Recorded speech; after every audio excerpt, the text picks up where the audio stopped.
Okay, finally, I got it working. YouTube, so frustrating. I completely forgot what I was talking about because YouTube, things worked really well a few months ago. All the changes they've done, I it just, anyway, I'm not going to complain anymore. According to this, I am live. So, what we are going to be talking about today is the three selves of Odin. Specifically, I want to talk to you about spiritual powers connected with that. So, as you can see here, awareness, psychic powers, spirituality. So, if you do get online, the first couple of people, do me a favor and just let me know that you're there.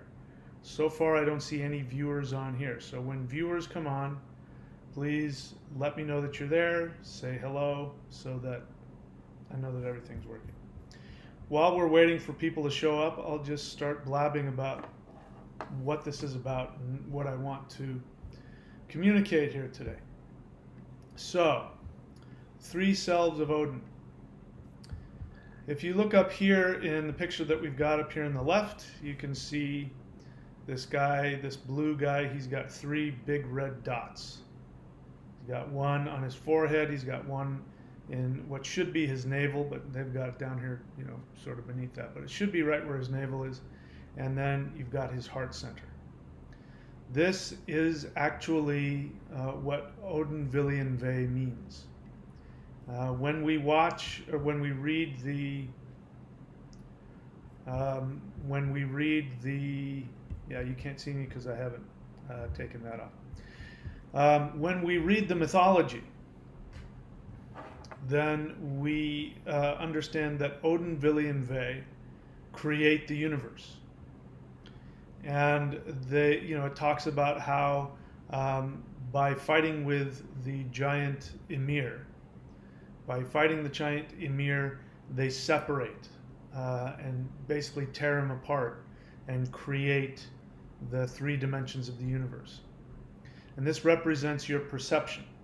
Odin is what gives you that perception, specifically Odin Villian Ve.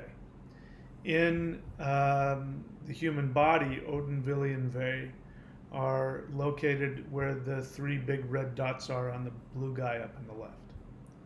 Third eye, navel, and heart center.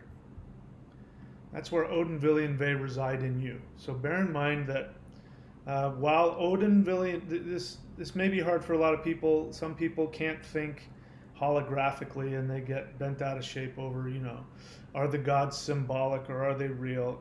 They're both. We live in a holographic universe where things are not this or that, but this and that.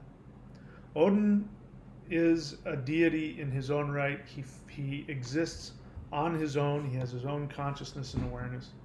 And he is also symbolic of human beings. We are Odin. And so we have within us Odin Villian Ve. That is the gift of Odin to all humans. To be able to see reality and to perceive reality from this higher awareness perspective. So what I want to talk to you about today is what we would call spirituality and spiritual gifts, all that kind of stuff. For those of you, if you're new to the channel, just showing up here, this is a live question and answer, and that's how I would like to conduct it. I'd prefer that you withhold comments until you have a question. That's because otherwise I have to scroll through a bunch of people just talking at each other and spouting opinions and, hey, what's going on? It's raining outside or whatever it is. And then I end up missing people's questions. So feel free to ask a question when you do write the word question, and whatever it is you want to ask, you're free to ask whatever you want. I can't guarantee how I'll respond to your questions, but you're free to ask whatever you want. All right, so Odin Villian Ve. We have three energy centers within ourselves, which in the Chinese perspective, they call it the Dantians. And we call it Odin. Odin is pure awareness. In fact, the name Woden means he who is consumed with the fire of awareness. That's my translation, but that's a good translation. I'll turn on the lights here. They're on already. All right. And in the Chinese perspective, they have the three dantians, which means the crucibles. So we have these energy crucibles within us, and they call it heaven, earth, and man. And in the Hawaiian perspective, the Huna, they have, I forget the names that they have, but they also have three selves. So when you see this repetition in multiple spiritual practices that have an unbroken connection into prehistory, I'm not interested in stuff that's been created since around the Christian era. From 2,000 years on, I'm not interested in that. That's why, by the way, nothing personal, that's why I don't investigate or practice modern Western magic, because modern Western magic has been thrown together, created, taken from a bunch of different things, a bunch of, in modern times. I'm interested in traditions that can trace their history unbroken back, thousands and thousands of years.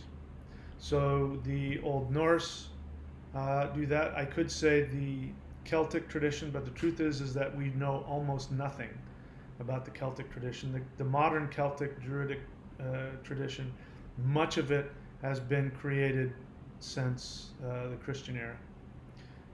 The Chinese tradition, very ancient.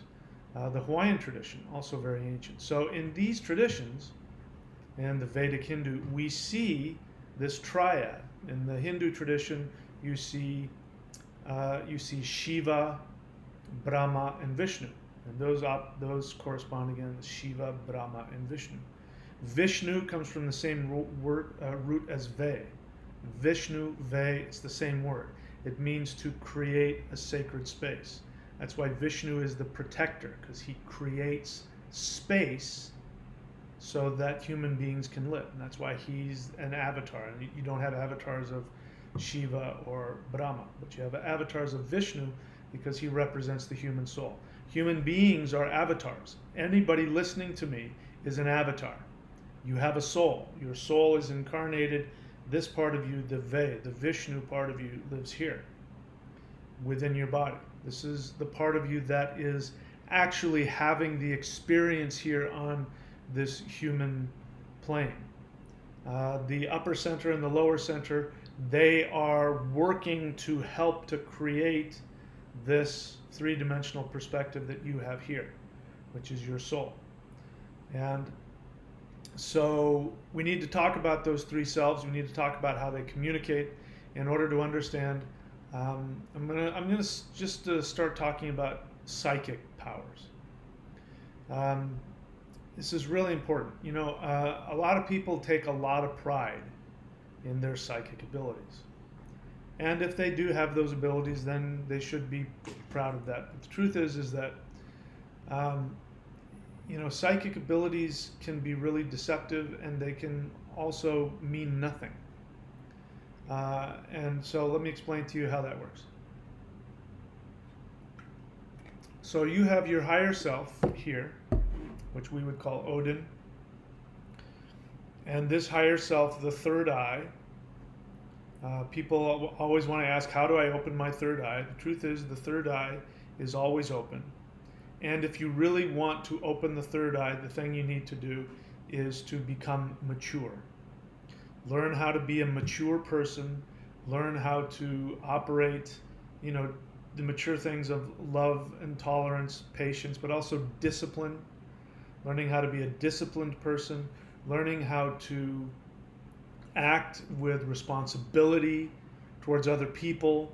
So if you're somebody that, you're so spiritual, you can't be, bothered to show up to work on time, or to call people back, or there's nothing spiritual about that. It's very immature. Little tiny kids do that, not adults. You want to open your third eye? Learn how to be a mature, conscious adult person, and your third eye will open all by itself. People think that's where all the psychic powers are. No, that's actually not correct. This whole upper center here is an antenna and an advisor.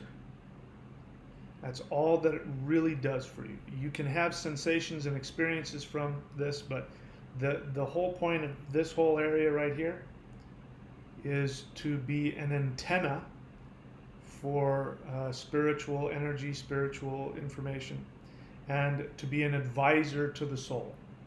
Help the soul to act maturely, make good decisions, and to understand the interconnection of everything, meaning that all of your choices and your actions, your beliefs, ripple out and have effects on all of consciousness. So the upper center is always telling you to be aware of, when you do this, when you say this, this is how it affects other people. And this is how it affects your evolution. So if you're having some crazy experience, you think your Kundalini has awakened and you're so wrapped up in yourself and you think your third eye is open, it's not. You're wrapped up in your own delusion. Nothing wrong with it. It happens to all of us all the time. So this is an antenna and an advisor. This antenna receives information from the gods, from the ancestors, from the elves, from the ascended masters, the angels, I don't care what word you want to use, beings of light. This information then goes to the lower self, the navel center. The navel center is where you process that information and translate it into human language. Your soul is sitting here in the middle of your chest, and it doesn't speak English or Chinese or Russian or Latvian or whatever your language is. It doesn't speak a language. It communicates directly with energy. So in order for the soul to understand what's happening, the lower self, which is where the human part of you resides, the human part of you meaning your psychology, your emotions, your ego, all of these things reside in your navel center. So the spiritual information comes up here, it sends it to the navel, where your human personality and all the things that have to do with your temporal human expression takes that information, processes it, and then directs it to the soul. Then the soul will make decisions based on that information, or lack thereof. This is why it is so important. This is why spiritual discipline is so important. Meditation, meditating properly, and using techniques, using breath techniques, using visualizations, for example. You don't have to do visualizations, but that's one way. Doing postures, doing movements, all that stuff, that discipline is what allows the human being to process the information. Okay, that's one of the reasons that we do that. Meditation, the purpose of meditation is to help you function in the world. If you are practicing some kind of meditation and you don't have the ability to function in the world, then you have to look at the technique that you're using. Something's missing. There's something that's not helping you in that. Okay? So, information comes here, it gets sent to the lower center where it gets processed and translated into human language, thoughts, feelings, impulses, and then it's given to the soul, and then the soul experiences it and makes decisions, and that's basically how you live your life. If the lower self, where all of your psychological issues are, where all of your understanding of emotions and psyche and your personality, your ego, your identity, if all that stuff is healthy, then the communication between the three souls allows you to not only function physically, but also to perform spiritual powers, have spiritual powers. If your lower self is distracted, if it's fragmented, you hear in neo-shamanism, you hear about soul retrieval. Soul retrieval is nothing more than taking the different aspects of your ego and your personality and psychology and your lower self and bringing it into a unified self. When it's fractured because of trauma, because of uh, acting outside of your integrity, you experiencing challenging things, you acting in ways that's destructive to yourself and to others, this fractures the self. And if it happens enough, there's been enough trauma to the self, then soul retrieval is necessary, meaning you have to bring these aspects together. And that's really all that soul retrieval is. That's what psychology is. True psychology is just trying to take a fractured self and give you the ability to unify it so that you have a root from which you can operate from a human perspective. Okay?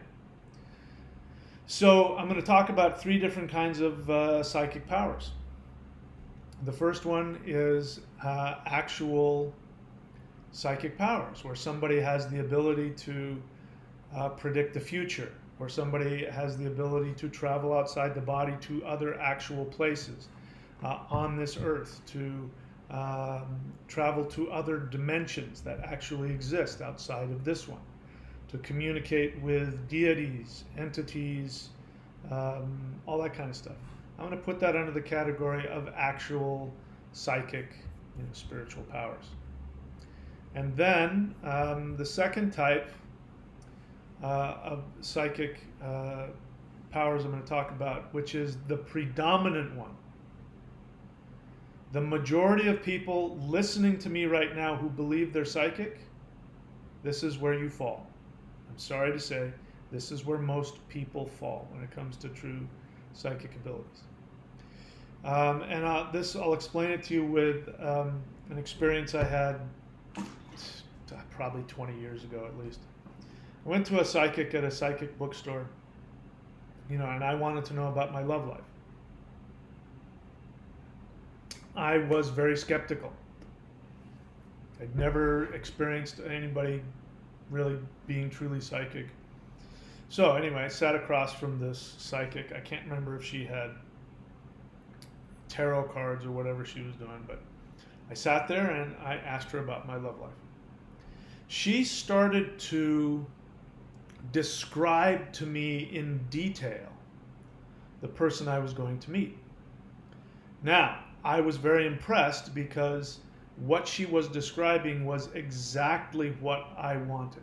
It's exactly what I fantasized about. Then she started making predictions about where I was going to meet her, what was going to happen, all that kind of stuff.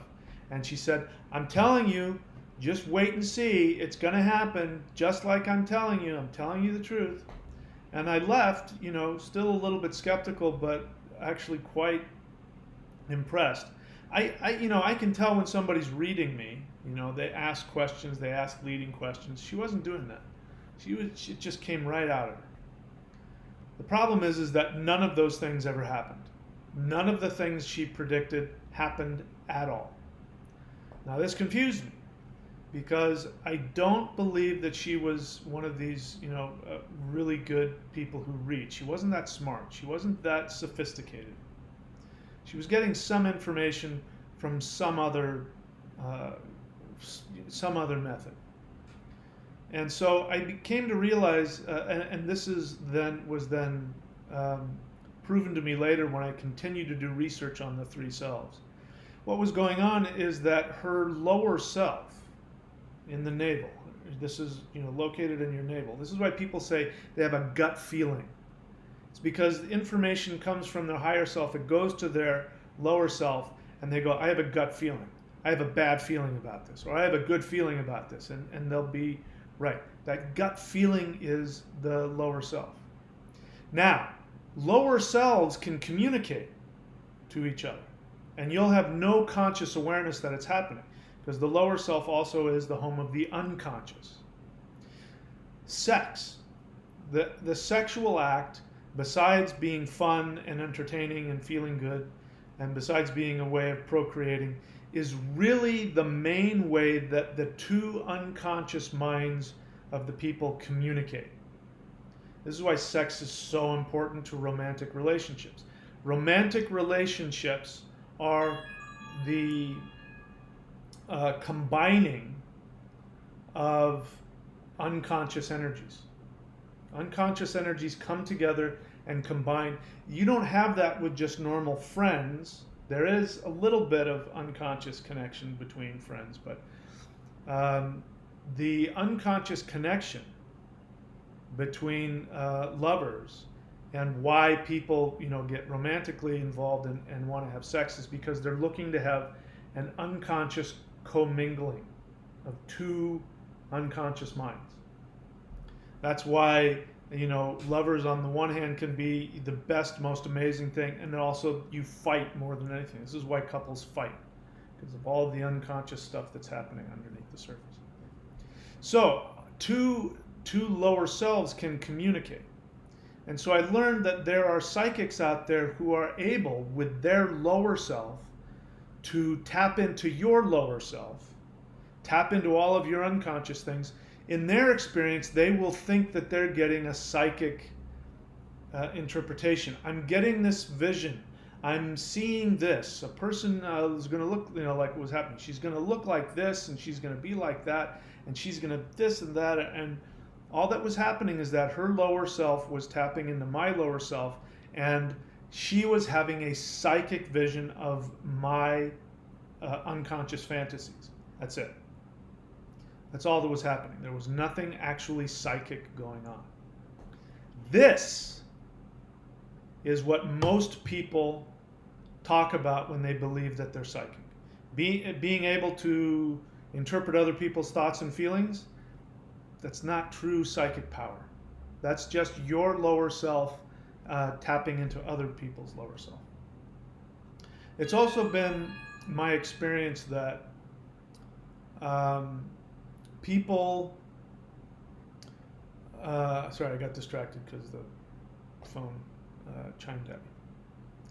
Why don't we just stop it right there for a second? We'll stop it right there for a second, and then we'll talk about other stuff. In the meantime, I'll look at some questions again. Please write the word question and then follow it with a question. I will not respond to anything written in any other way. So let's take a look and see. We've only got 17 people here watching. All right. So Shaw, please write the word question so I know you're asking a question. How do I separate the spiritual and the other self that likes cars and women? Who said that there's a difference? Why are you making a judgment between the two? You live in a spiritual realm. This human realm where cars and women exist is part of you're having a shamanic journey. Your soul has taken a shamanic journey to this dimension. So that garbage of there is the lower and then the higher, that's garbage. That's Christian garbage. That's the kind of stuff that religions use to control you. You need not deny any of your desires or your feelings. The only thing that matters is, are you acting in ways that are constructive to yourself and to others? And if you are, then that is spiritual. I don't care if you're, a super,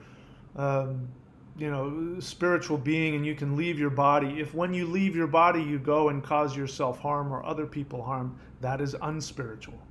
Spiritual and physical are not two different things. Spirituality is about being conscious and constructive, not being ethereal. So get rid of that question. It doesn't mean anything. What else? Question. Black Earth Productions. BlackEarthProductions.com with a Z, and Black Earth Productions has his own channel. Please check him out. He says, what is the best way to gauge psychic ability? Could you say it's more energetic than it is intuitive? What would you say to this? Well, I think I tried to explain that already. Again, for me, psychic ability isn't the ability to predict other people's thoughts or feelings. I don't think that's psychic ability. I think that's just intuitive. And, let's talk about that for another one too. A lot of people get confused because they have really strong intuitive abilities. Now, your senses are taking in so much information that you're not consciously aware of. Every sound, everything. And if you're talking to people, people's bodies communicate, just twitches in their eyes, the eyes, pupils dilating, slight movements, the way they're holding themselves. All of this information we receive through our subconscious mind, and we get a feeling of what's going on with somebody. That's not necessarily psychic. It just means that you're picking up on information. The other one I just got through talking about, which is, your lower self can communicate in a spiritual way where two unconscious minds are communicating to each other. Your experience is you're getting this psychic, but all that's happening is that your lower self is sending that information to your conscious mind, and you go, oh, I've got this psychic vision. It's not really psychic vision. What I was going to say earlier about that is that a lot of people who claim to be empaths, and I'm very empathic myself, but I don't say that with pride. A lot of people who are empaths are people who went through a lot of trauma as a kid, or they grew up in dysfunctional homes, especially if there was abuse there, or if it was just confusing. Like if you didn't get clear boundaries from your parents, what ends up happening is that you start to create the ability to intuit what somebody is thinking and feeling. In fact, your very survival may depend upon, is daddy going to flip out and have a temper tantrum? So you're going to try and look and figure out to say the right things, do the right things, act in such a way, present yourself in such a way where you can get ahead of whatever dysfunction they have. And then what ends up happening, you create such an ability to do that you become overly sensitive to everybody's thoughts and feelings and all of the other normal information that comes through bodily language and everything else, and tone of voice and all that. And so people think that they're empathic, and they complain about it. They complain about how empathic they are, as though they've got this spiritual gift. All that means is that they don't have proper psychological boundaries. They don't have comfort within themselves to tolerate their own feelings and tolerate others, and so now they're empathic. And listen, it takes one to know one. I don't do well in large crowded rooms. I don't do well in bars and pubs, and I don't do well where people have been drinking, because I can feel all of the aggression. They can be laughing and smiling, but I feel a lot of aggression. So I don't like being around people when they're on drugs or drinking, because I can feel all the violence coming out of them. That's not necessarily a spiritual gift. It just means that I'm just I'm very sensitive. So is it more energetic than intuitive? For me, true psychic ability is I don't want to use either of those words. Not that there's anything wrong with them. It just doesn't describe what I want to say. When you're having a communication with an actual entity, or you're having a real vision from something, what's important about that is, can you back it up in the real world? So for instance, on my channel, if you go just onto my channel, or just anywhere on YouTube, and you type in, I'll write it down here for you. If you just type in HUUL breath. That is the basic practice that I teach. If you're on my channel and you're not practicing the Hool breath, get on it now, because that's the initiation into my path. That connects you to the Earth Mother Goddess, and it's the most healing.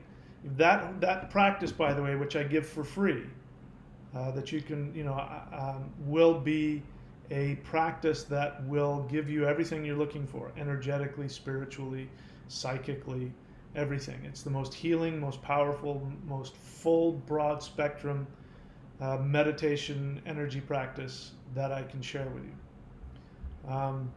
That came about as a result of what I would consider to be a true psychic connection to the gods. I was going through a lot of things, and I was having a lot of energy issues in my body, a lot of energy clashes going on. And so what I did is that I meditated.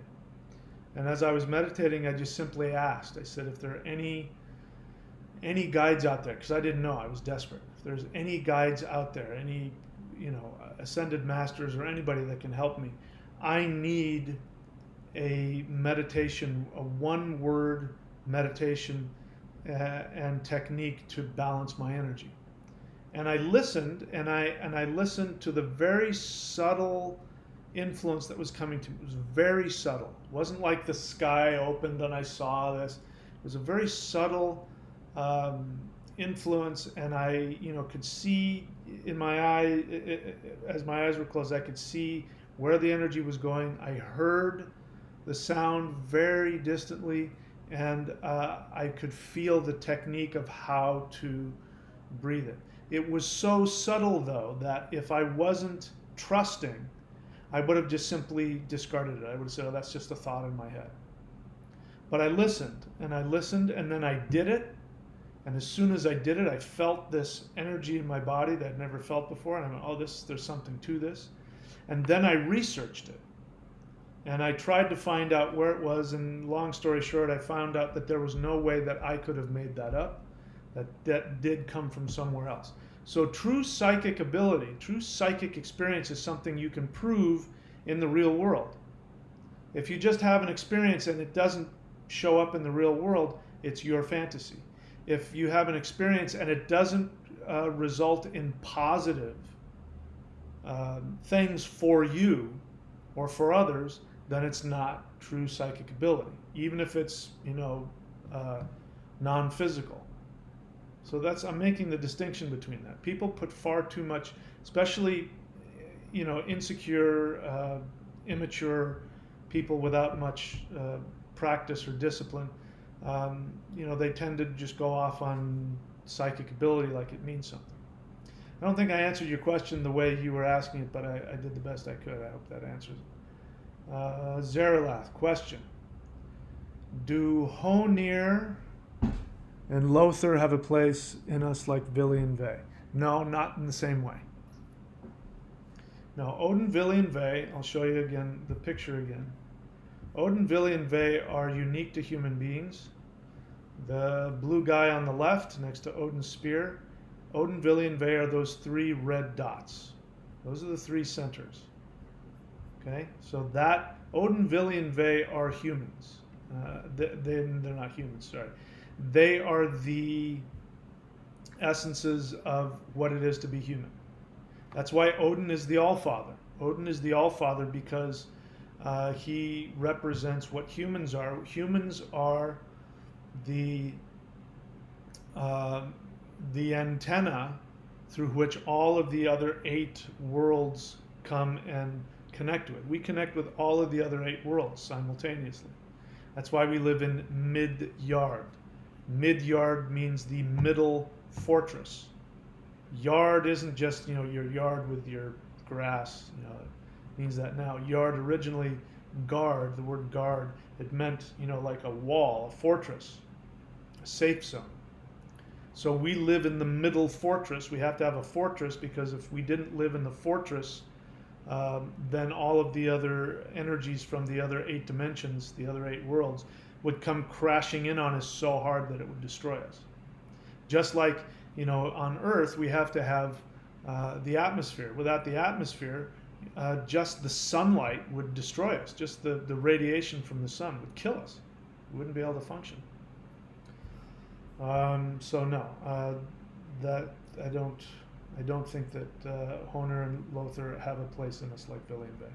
Having said that, all of the gods and all of the planets are aspects of us, all of them, but not in that same way. Marcus, question: what is true psychic abilities then? Well, I think I've explained that.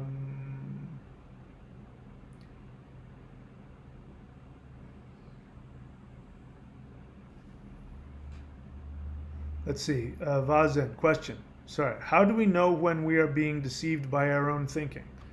Well, one of the ways you know you're being deceived by your own thinking is that, if we're talking about a psychic impression, is that number one, it doesn't come true, that it doesn't result in your best interest and the best interest of others. A good thing to know is if you are going at it from a selfish perspective. So, I'm a rune psychic, meaning that if you come to me and you pay me for my time, I will do a rune reading and take a look at you and listen to what the gods are telling you through what the runes are telling me. The reason why that works is because I don't have any selfish agenda. I don't have a need to tell you what you want to hear. I'm just simply interpreting what's in front of me. You've already taken care of my agenda by paying for my time. So, by the way, anybody who does spiritual work, you need to charge. And not only do you need to charge for your own benefit, but for other people. There's never been a time when people came before the gods without giving a sacrifice. Never. There's a series called Rome. It's not that new, but I've watched it so many times because some of the research on it is so good. And there's a guy in there. He's a soldier, and in the beginning he's in some kind of prison, and he wants to ask the gods for help. So he grabs a bug, and he squishes it, and then he gives it to the gods as a sacrifice. That is the understanding of our ancestors. You have to sacrifice. It has to cost something. There has to be a sacrifice. Now we go to the grocery store and there's just rows and rows and rows of pig and beef and chicken and fish, and I mean the flesh that is there is just, there's just no end to it, and it's so inexpensive. Anybody can go in there and eat animal flesh. But when our ancestors were running around, when they sacrificed a goat, it was a big deal. That was like taking $100,000 and giving it to the gods, like throwing it into the air. Because that, how many goats can one person have? They're not going to have 10,000 goats that they can just go and slaughter whenever they want.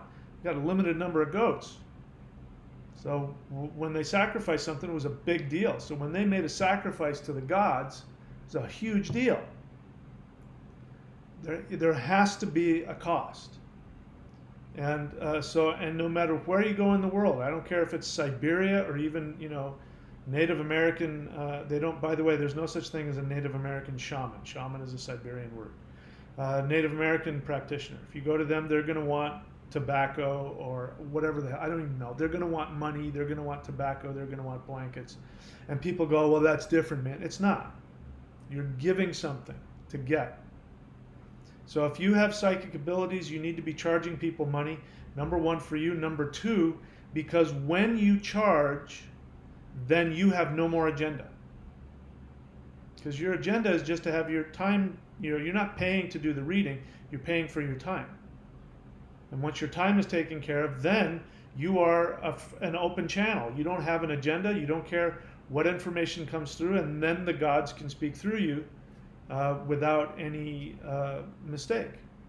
So the first thing you want to do is, if you are, what is, how'd you put it? What is the difference between, how do we know when we're being deceived by our own thinking? Well, if your thinking is selfish, then you are setting yourself up to be deceived. Well, the point I'm getting at is myself. Even though I'm a rune psychic, I can't do rune readings for myself. It never works. I mean, I shouldn't say it never works. It's almost never accurate.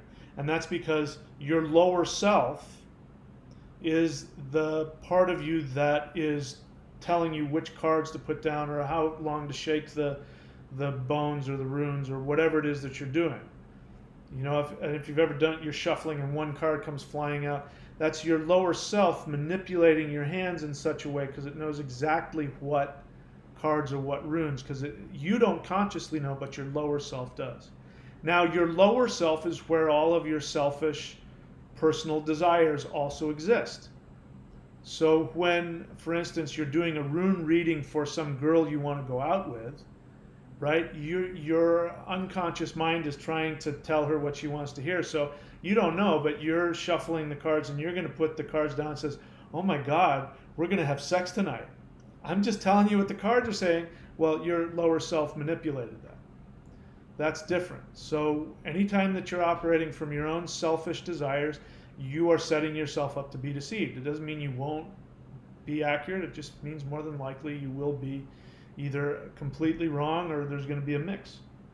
So your thinking, if your thinking is self-oriented like that, probably It's not right or wrong. There's a good chance you're going to be misled based on that. Having said that, the other thing that's important to know about your thinking is whether or not there is true joy attached to it. You know, I know when I'm doing something that's good for me when there's that burst of joy that comes to me. This is why I live by the ocean. This is why, you know, before I did this, I went out and just swam in the ocean. It was just so beautiful. And I've been having a really tough time, you know, lately. A lot of things going on, making things very challenging. So I need to go and like cleanse myself. And I need to either surf or just go body surfing or just swim in the ocean. Just the salt water just cleans me out. And every time I get out, I'm in the sun, I just feel joy. That's how I know I'm connecting to my soul. So if you want to know the difference between your wrong thinking and true thinking, if there's joy associated with it, that tells you that you're operating from your soul as well. So how do we know when we're being deceived by our own thinking? How can we check ourselves to make sure intuition is clear? So the other thing is, you know, why do you want to depend so much on your intuition? That's not a good way to live. People who make all of their decisions based on their intuition usually get into a lot of trouble. Learn how to be mature. Learn how to be responsible. Learn how to be disciplined. And then you start getting common sense. Common sense is much more dependable than intuition, for reasons I've already mentioned. Intuition is one of those things where, you know, you did all that and you're walking into a room and your intuition says something is not right here. And then you leave and you find out later on the news that there was a, you know, terrorist bomb that landed. You know what I mean? That's what your intuition is for. To live your whole life based on your intuition is immature, and it's erratic, and it doesn't help you. So true psychic ability is not something that should be used in place of mature common sense. If you don't have that, you need to get it. Okay? All right. Hopefully I answered that question.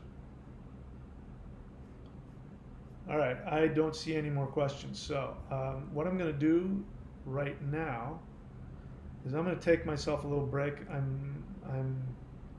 want to see. And again, anybody new to the channel, please write the word question. If you're not asking a question, I won't respond to what you're saying. But write the word question and ask any question you want about anything. I'll be happy to answer it. I'm going to talk a little bit about Qigong. If you want to really know how to open up the three centers, this is the most powerful way to do that. And you can't have any true psychic abilities without having all three of these centers communicating with each other. And then I'll come back and see if I have more to say and answer more questions. Where did it go? That must be it. All right.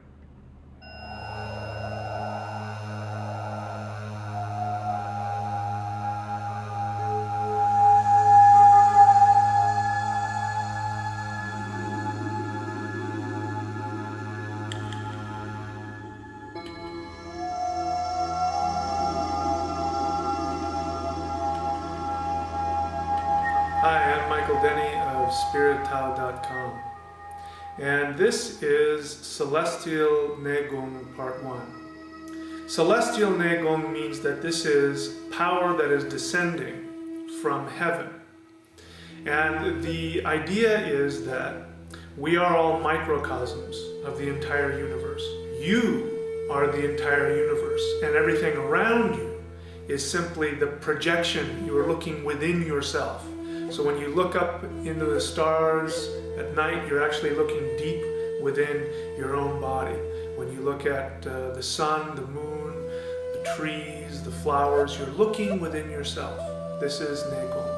And so what we're doing is we're simply releasing that infinity from within us. You are tapping into and releasing the power that is within our own body, our own cells, our own organs. So one of the reasons that I'm making this DVD is in the hope that the essence and the spirit of the teaching of the Shang Qing arts can be taught to the world at large, and it is my hope that the core essence of what the Shang Qing tradition is will continue to live and grow and evolve. As we move on into the Aquarian age, everything is changing. I don't need to tell you that. The entire world is changing, and what we are seeing now is that if people hold on to external things, they are very challenged in life. And those who are making the transition into the next phase that we are moving into in the world as we approach 2012, those who look within and find their source of strength from within, those are the people who are getting the most out of life and will make the transition into the next phase of evolution most comfortably.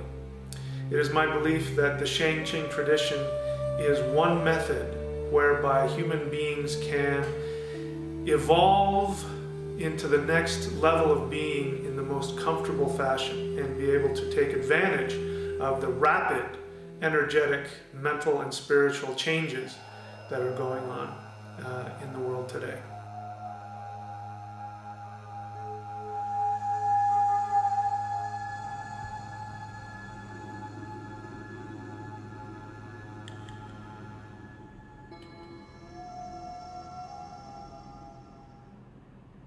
Okay, welcome back. Obviously, 2009, coming July of 2009. Yeah, 10 years ago, I put that together. It's still the most popular teaching that I have, and it's the most popular because it works. That again, if we're talking about psychic intuition, that was something that was a combination of me taking stuff that I had learned before, reverse engineering it, understanding it, and then just listening to what I was just listening to my intuition and putting that together. And I had somebody just recently contact me, or somebody who commented, who, according to them, they are a Tai Chi master, and they said that this Qigong energy was more powerful than anything they'd experienced, and I've heard that multiple times. So you can go up to courses.thunderwizard.com and see all that stuff there. By the way, these links are here for you. Don't ask me questions about how do I get in touch with you, how much does this cost, what do you offer. All that stuff is right here. You can also just go to thunderwizard.com if you want to have access to all of my private master courses in both shamanism and manifestation and other things like that. All right, so now I want to talk to you about the lower self. So let's take again a look at the fellow that's up here. The guy in the left there, the lower self, where the bottom red dot is, which should be over his navel, that is the lower self. So if you've ever practiced any kind of energy practice, whether it's yogic or whether it's Chinese or internal martial arts or anything like that, you hear a lot of talk about the navel center, and it seems to be in some schools that's all they deal with is the navel center. Now there are two other energy centers. I'm not talking about the chakras now. I'm talking about the energy crucibles where the energy is collected and refined.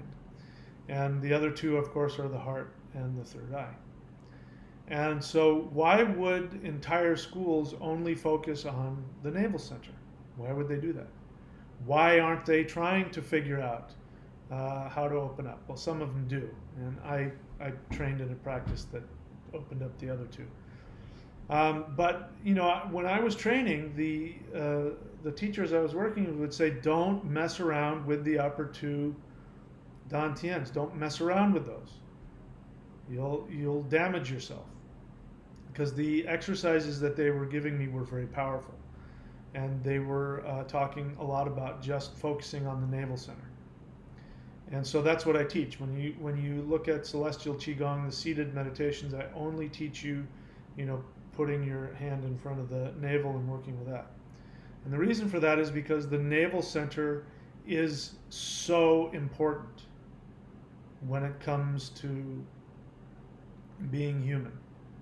The navel center, that lower center, that lower self, is where all of your human stuff resides. Your psychological makeup, your identity, who you think you are. Your identity of I am this, I do that, I came from this is what's important to me. That all comes from your lower self. And so that self needs a lot of maintenance, and that's what discipline is for. Discipline meaning getting up at 4 o'clock every morning and doing sun salutations, or every night before you go to bed you do your practice, or you do your mantra, or you do whatever it is. Getting up and going to work every day, going out and going to the gym 3 times a week. Whatever the discipline is, that discipline, that routine is very important for holding together your lower self.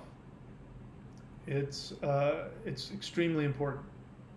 And that's why the difference between, say, modern New Age spirituality, where you have people just constantly going after one experience or another, a lot of drug use, people wanting to astral travel all the time, and they want to have some out of body experience all the time.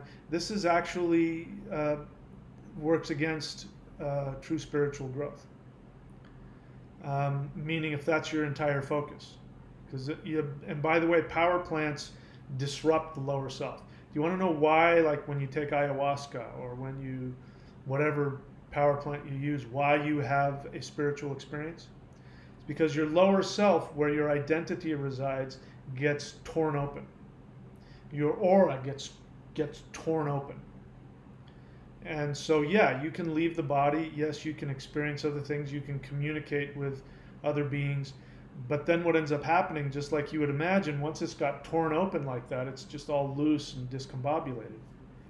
And so what brings it back together is discipline.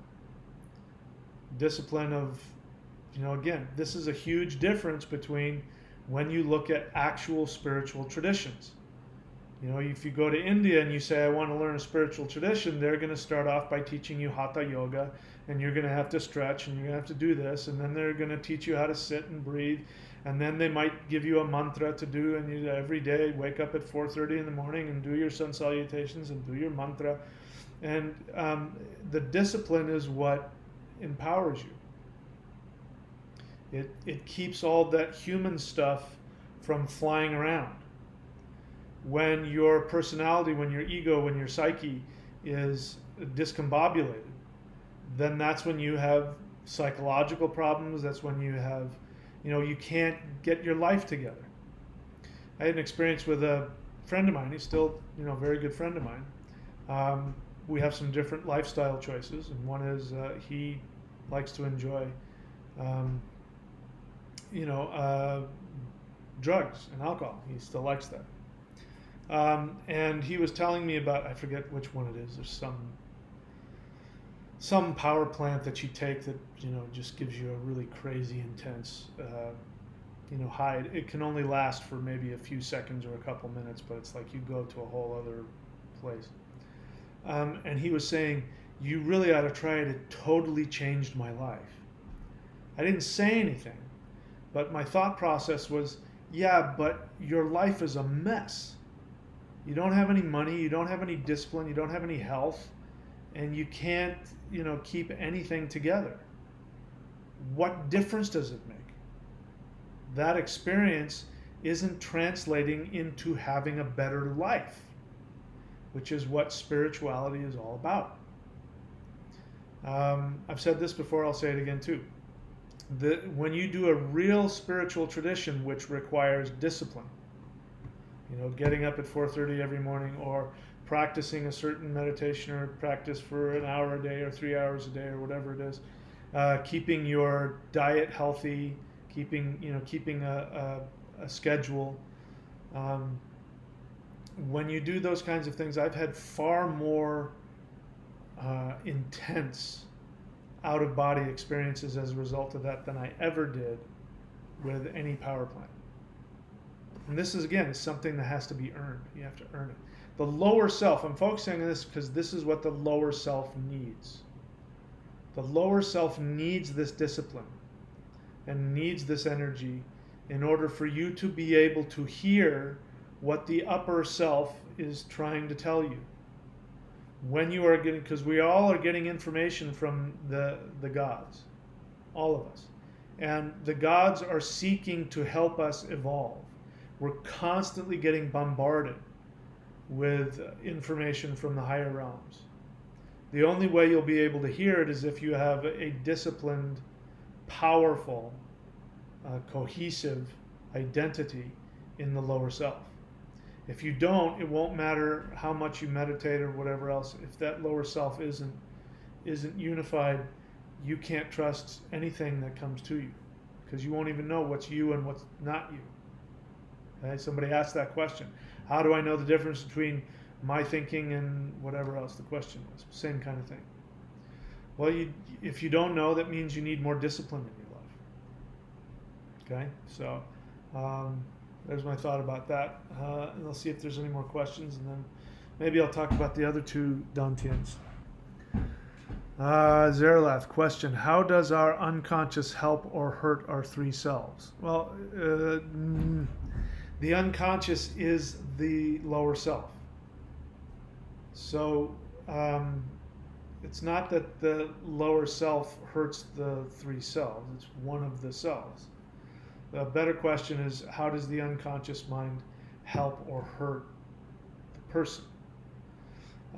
The unconscious mind, which is, I couldn't even, if I were to hazard a guess, I would say 90%. 90% of your mind is the unconscious. Your entire world, everything, the phone, everything you can imagine in your world is a creation of your lower self. You forget something. You forget the keys to your car. You forget to pay your rent. You lose your keys. You whatever it is, that's happening in your lower self, and you did it. Friend of mine once said, if you show up once, it's a mistake. If you show up late, if you're late once, it's a mistake. If you're late twice, you did it on purpose. He wasn't saying that you're conscious of it, because people will consciously be late for things or miss things all the time. And their life is totally in chaos, and they will have a perfectly good excuse for it. But he was absolutely right. What I would say is that if you're late once, maybe it's a mistake. If you're late twice, it was deliberate, which isn't the same as on purpose. You didn't consciously choose to do it. It was a deliberate choice in your unconscious mind. And you make these choices in your unconscious mind to avoid what it is to, whatever it is, you're trying to run away from something. A lot of people have really intense unresolved pain in their psyche. And so in order to avoid the pain, they unconsciously create a lot of chaos in their lives. And they will have good excuses for every time something happened. But the truth is that on an unconscious level, they are deliberately sabotaging and creating chaos, because the chaos then distracts them from what they're really trying to avoid, which is there's something inside of them that they don't want to see. This is how people get possessed by demons. It's an extreme example, but people get possessed by demons because their internal psychological pain is so horrifically painful that they can't distract themselves enough, and so they actually need some other entity to come in and make their life a living hell. That living hell is better than the actual pain of whatever it is that's really bothering them. And you can hear me talk about that in one of my videos. I got a few videos about demon possession. So how does your unconscious help or hurt our three selves? So the unconscious mind also has within it all of your true path, your true knowledge from past lives your dharma, your orlog, your fate, your true destiny of what your soul came here to achieve is in your unconscious mind. And so the whole point of meditation, the whole point of spiritual practice, yoga, tai chi, meditation, martial arts, whatever your spiritual practice is, mantra, the whole point of that is to bring to your conscious awareness what your soul path is, who you're supposed to be, what you're supposed to accomplish, what you're supposed to give to the world. It's the most important thing. When you follow what your true path is, everything in the universe must serve you. It must. It bows down to you. It says, what do you require? Because you following your path is what allows all other beings in the universe to evolve. If you don't follow your path, you are then sabotaging the entire universe. No pressure. That's how it helps. And the truth is that to follow your true path will mean that you will have to die to something. This is why when we're talking about Odin, Odin died to himself on the Tree of Life. Tree of Life is the spinal cord. Notice in this picture he's holding a spear. The name of that spear is called Gungnir, which means the swayer. It sways. The name for spear in the Vedic tradition is Shakti. You may have heard Shakti as being the feminine goddess. Shakti is Kundalini. Well, when Kundalini is awakened in the spinal column, a lot of times people have this physical sensation of shaking. And so Odin here is holding a spear, which is called the swayer. This is the spinal column. It means that he has mastered, he has awakened and mastered his Kundalini. And he can hold the spear. It doesn't shake him. A lot of people talk about Kundalini awakening and how traumatic it is. That just means that they're really imbalanced. You know, having your Kundalini awakened isn't necessarily a good or a bad thing. It's a bad thing if you're not psychically balanced. Psychologically imbalanced, then the Kundalini is going to awaken. It's going to shake the hell out of you. You're going to have all kinds of horrible experiences, nightmares, and tingling sensation, and pain, and delusions of grandeur followed by victim mentality. Just because your Kundalini is awakened doesn't mean anything. You have to master it. And that's what Odin represents. That's why Odin, his weapon is the spear, is the Shakti, the spinal column filled with Kundalini. He holds it. I forgot what I was saying. Anyway, I'm sure it was very important. I'll have to try and remember it. I guess I was saying is that the positive thing about what the unconscious does is that it creates, if your life is good, it's creating all of the good things in your life. If there's crazy garbage going on in your life, it's coming from your unconscious. Your job is to do what you can to become aware, to be self-aware. Somebody asked me, how do you know if, your thoughts are, how do you differentiate your thoughts from psychic ability or something? How do you know you're not deceiving yourself by your thoughts? Well, when you start listening and asking yourself, okay, what is it that I'm really doing here? Okay, what I really want is I'm just trying to sleep with that girl and I'm being really selfish.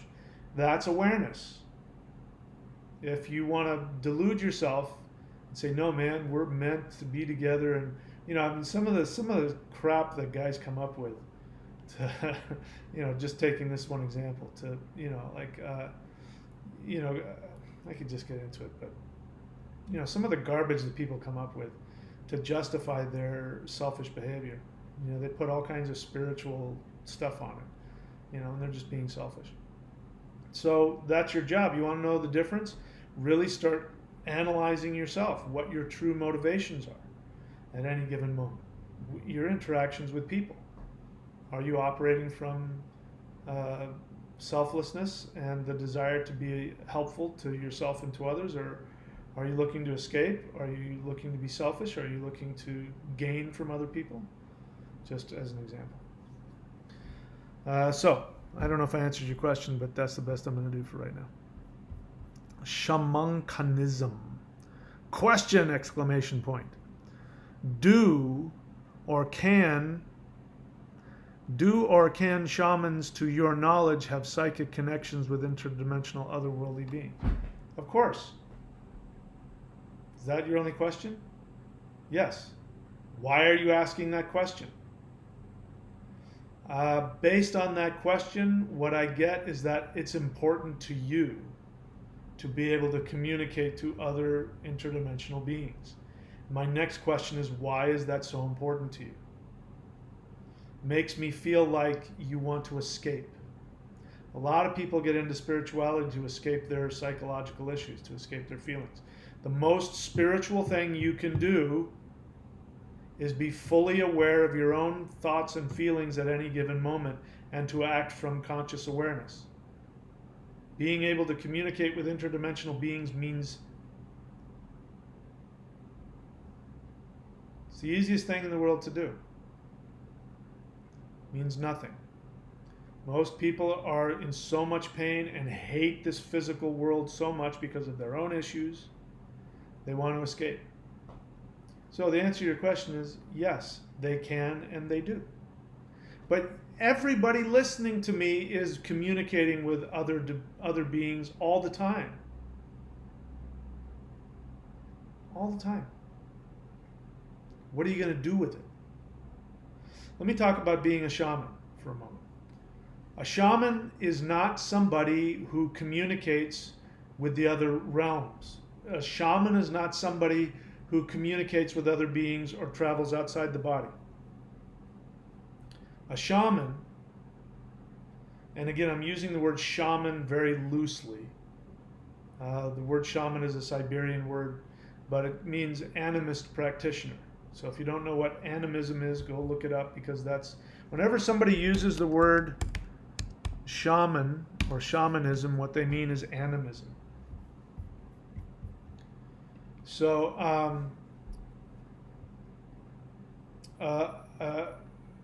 a shaman, and an actual shaman, is somebody who brings balance to this world. Doesn't matter if you go off into some other realm and communicate with some other being, if that experience does not result in you bringing balance back to this world and to other people, then you have accomplished nothing. You have only, at best, stirred up your own narcissism. There's an author whose name I won't mention, who wants to present themselves as like the authority in northern, meaning like, Norse mythological shamanism.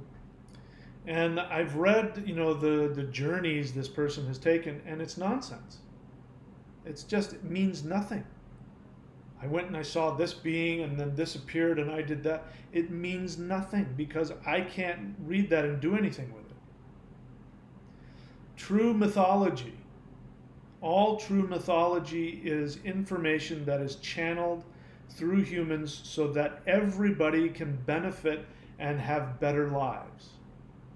So if you are a shaman and you take pride in being a shaman because you travel to other dimensions, and again, I don't know you, but this is just what it sparked in me.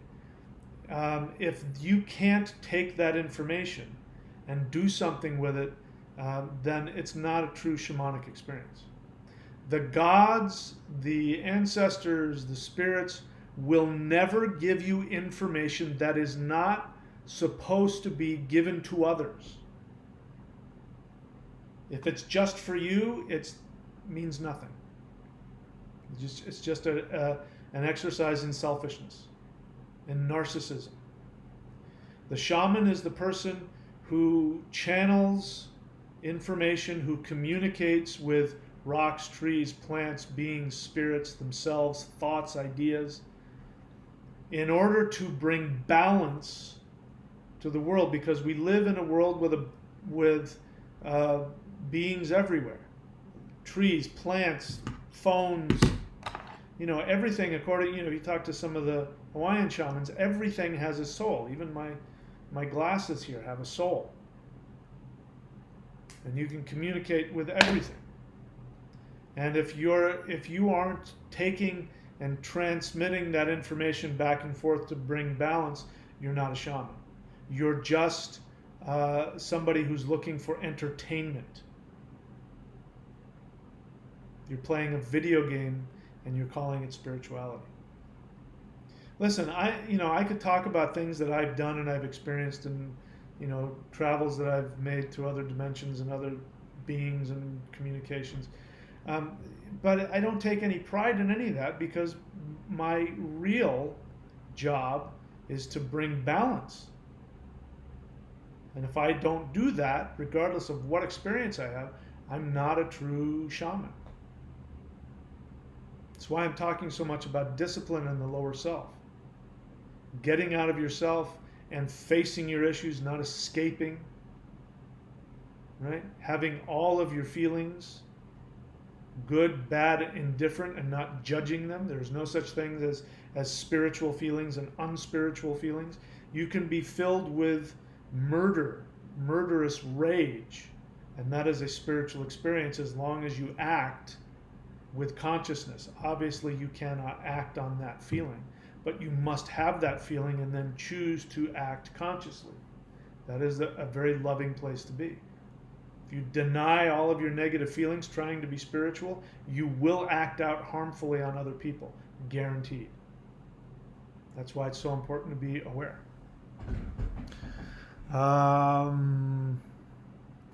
Zeralath question, follow-up. Is each self made of 3 realms like the Thunder Wheel? What? I don't understand your question. Zeralath, you're overthinking things here. You're thinking a little too much about all this stuff.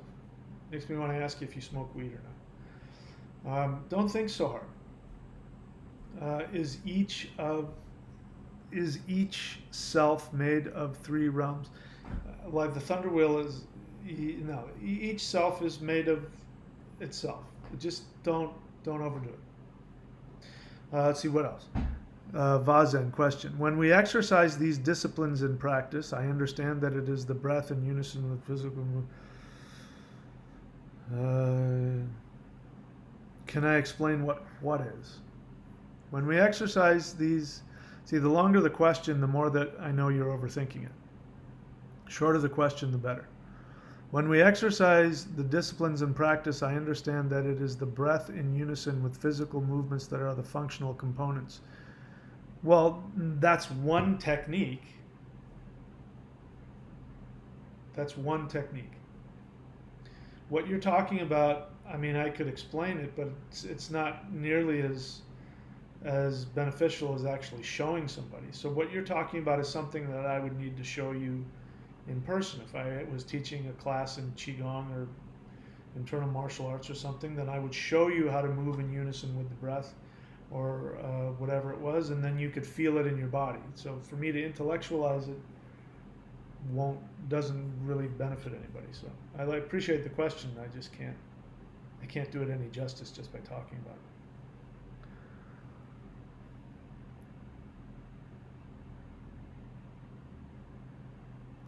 Yeah, Vazen. So Vazen goes on to say, I understand. I think he meant to say understand. I understand that my questioning these mechanics may just be my intellectual curiosity, but sometimes it helps to know what it is that is happening when we perform these disciplines or exercises. So that's a very Western mindset, which the Western world, which now is infecting the whole world, the Western world is trapped in its intellect. So what Westerners think knowledge is intellectual knowledge. That's why in Western schools you're tested by a series of questions, and you're just supposed to barf out stuff that you've memorized. It doesn't mean that you understand anything or can do anything with it, but that's what we think knowledge is. It's not. Knowledge comes from the rune Kenaj, which comes from the the root which we have in English, can. Can means ability,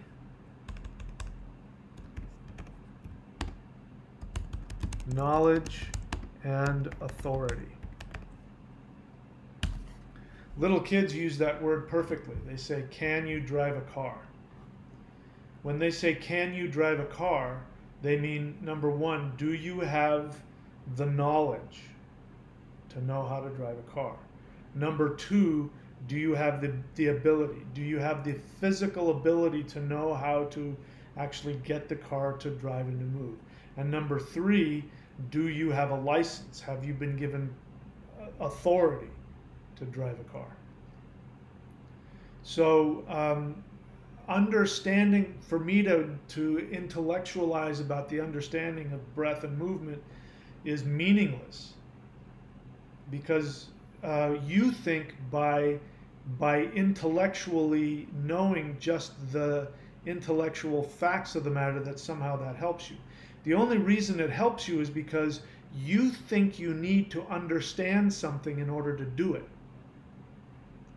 If you go, old school Chinese, I don't know what it's like now, but you go and practice with an old school Chinese martial artist, and you walk in and you say, I want to master Kung Fu, he's going to say, okay, good, stand in the corner on one leg. And he may show you how to do it. And then if you ask a question like, why am I doing that? He'll say, thank you, there's the door. You're not supposed to ask any questions. They don't want you to understand the mechanics of anything. They just want you to do it. They want you to do it because that's going to change your body. It's going to change your energy. And then when you're able to take that energy and do something with it, accurately, then you'll know. You think if I talk to you about it and get your intellect all wrapped up in it, that somehow that's going to help you. The only thing it does is it will make you feel like you're doing something because you think you know what you're doing. And so this is something very real. When I teach Westerners, which of course is everybody, I explain to them.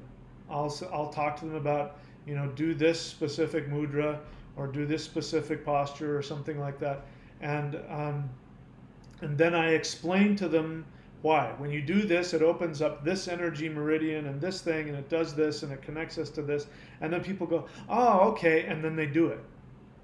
But if I just say, stand there and do this, they struggle with it, and they look at me, and they feel controlled, and they don't like that. But if I tell them, if you do this, this will happen, and you'll be, a billionaire, then they're like, okay, because they think they know what it means. So your need to understand is actually coming from fear. It's coming from ego. And it's coming from the false understanding that you think by intellectually understanding something that somehow helps you.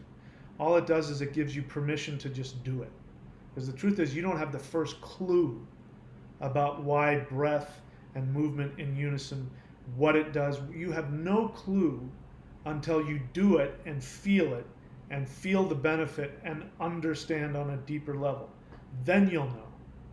Until then, it means nothing. It's all talk. All right. Shamanism says, I asked, I think it's a she. Shamanka is a woman shaman. Actually, I don't know if that's true or not, but so I'm assuming this is a she. She asked earlier, do or can shamans have psychic connections with interdimensional worldly beings? And then she says, I ask because it is something that is happening since connecting with land spirits. So then, if you're already doing it, why are you asking me? Obviously, you know the answer to that question, or you wouldn't have asked.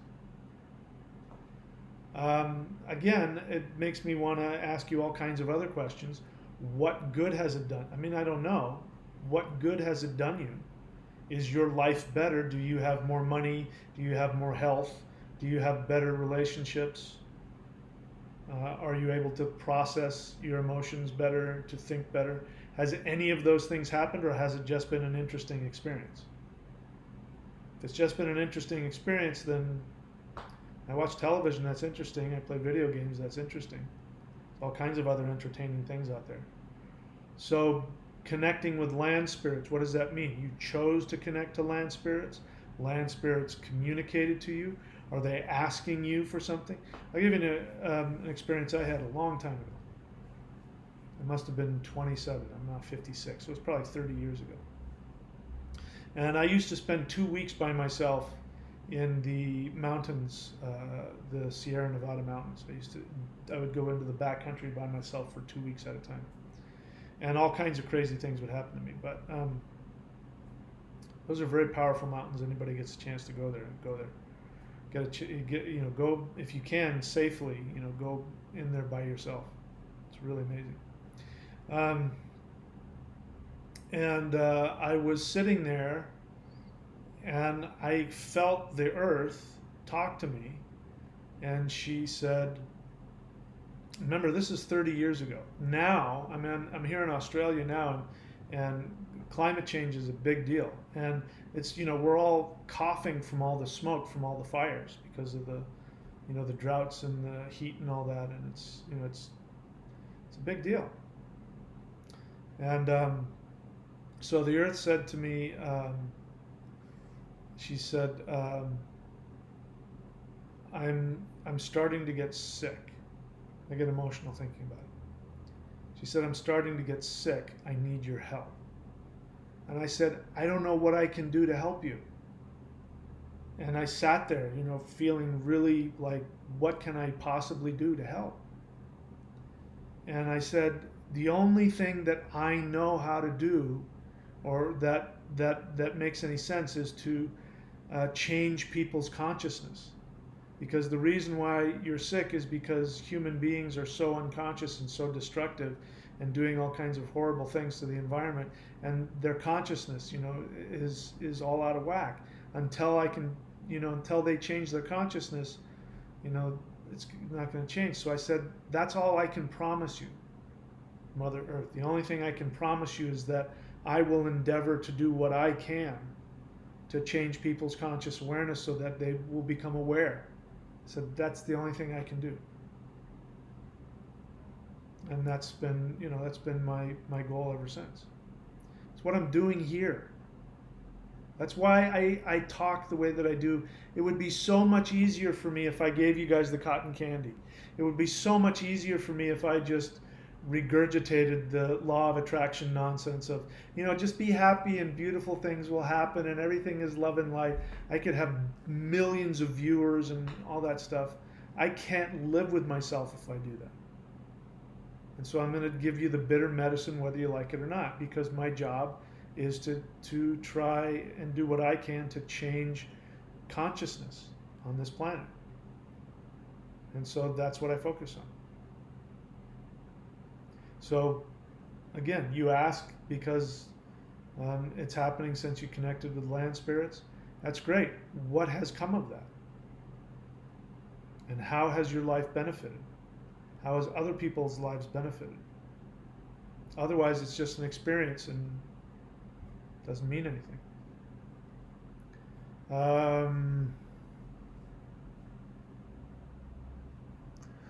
Zerlath, he's responding to something. Prior lessons, I understood the subconscious. There are three. There's unconscious, subconscious, and conscious. You probably mean unconscious. Most people who use the word subconscious mean unconscious. Prior lessons, I understood the subconscious is the lower self and the higher conscious is the higher self. The subconscious and the unconscious are both part of the lower self. The middle self is your conscious self and then your higher self. But if what you're saying is you were taught that there's good spirituality and bad spirituality, you're being taught immature, incomplete denial. It's one of the most, I have such a strong revulsion when I hear people talk like that. There's spirituality and then there's materiality. Materiality is bad, spirituality is good. I only want spirituality.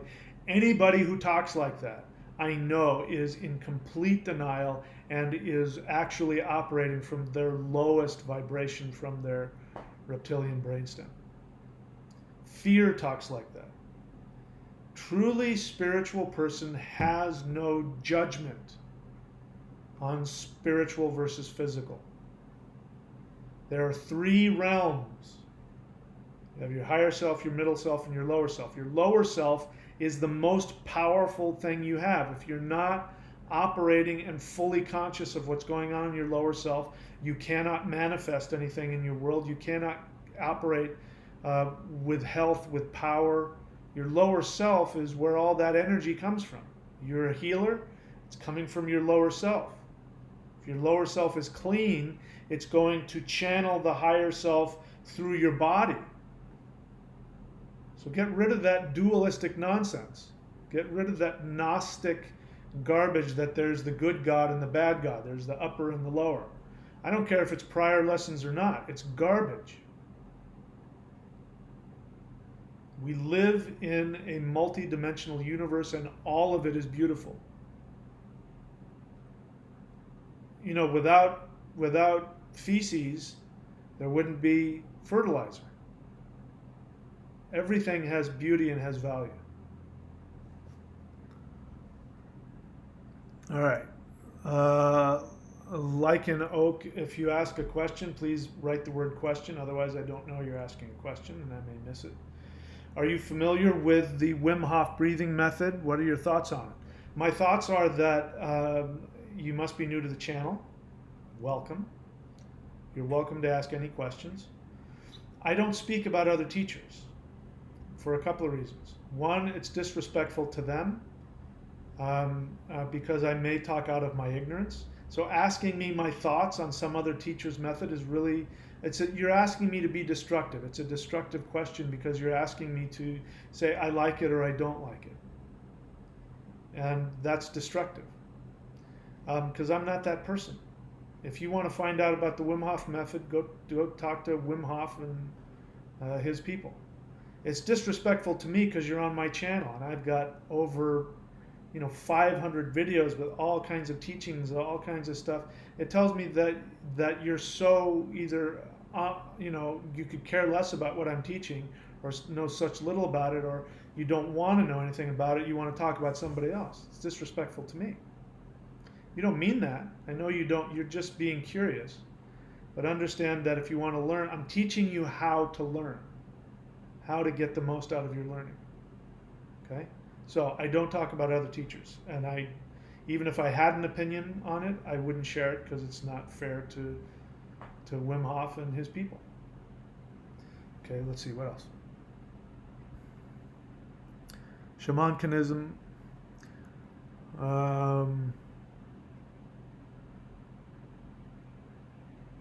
Yeah, it's not a question, so I won't go.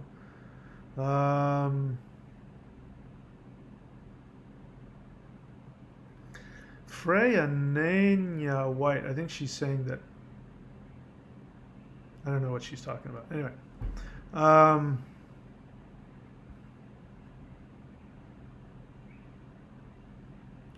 Yeah, I know you didn't mean any disrespect. Okay, so now let's move on. We talked about the lower self.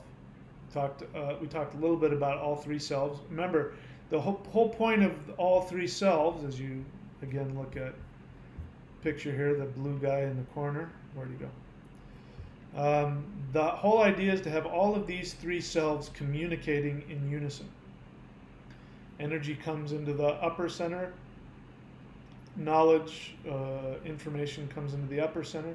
That upper center is sent to the lower self, which processes it. Depending on your consciousness, you may or may not understand or hear or interpret correctly what's being given to you. So this is why continuously doing meditative practices clears that up. Let's talk about that for a moment before I go any further. A lot of people, there's all kinds of different practices out there. Guided meditations, emptiness meditations, visualizations, energy work. There's all kinds of things that you can do. And again, the same rule applies. It doesn't, if you spend 10 hours a day doing some kind of meditation and your life is not better, then you have to ask yourself the efficacy of that practice. Because the whole point of any meditative practice is to align the lower self. When the lower self is clean and aligned, then you will not only hear information, but you will process it, you will make better decisions, you will be more disciplined, you will be more loving, you will be more helpful, you'll be more successful and happy. You'll have, if you have money problems, there's something wrong in your lower self is discombobulated. So you can't have a good life if your lower self isn't working. All right, I forgot why I got onto that. So let's talk about the middle self. The middle self is where your conscious mind exists. The conscious mind is exactly what it sounds like. It's your conscious experience. Bear in mind, your conscious mind is here, your unconscious is here. You think this is everything. In reality, this is far more.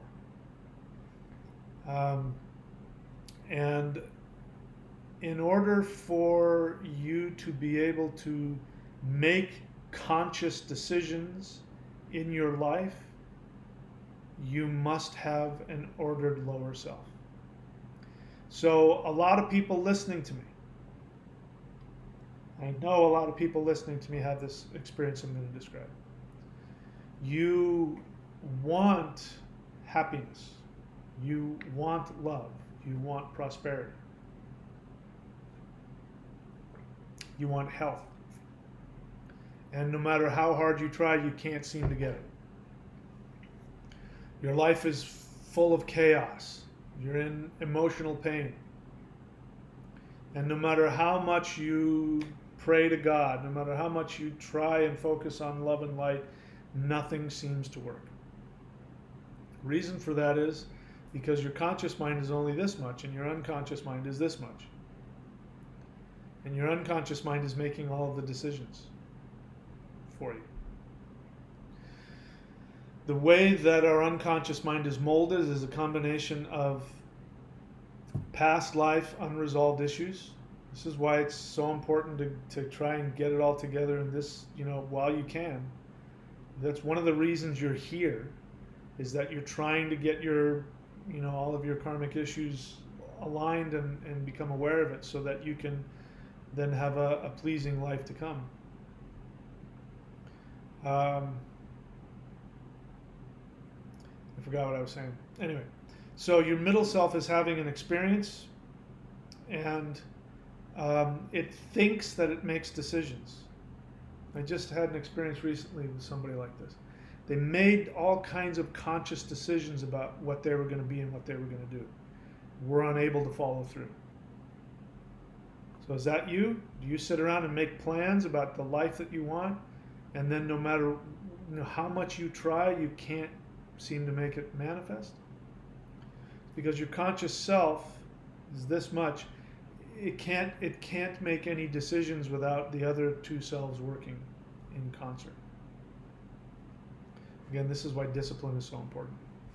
This is why conscious affirmations are almost completely useless.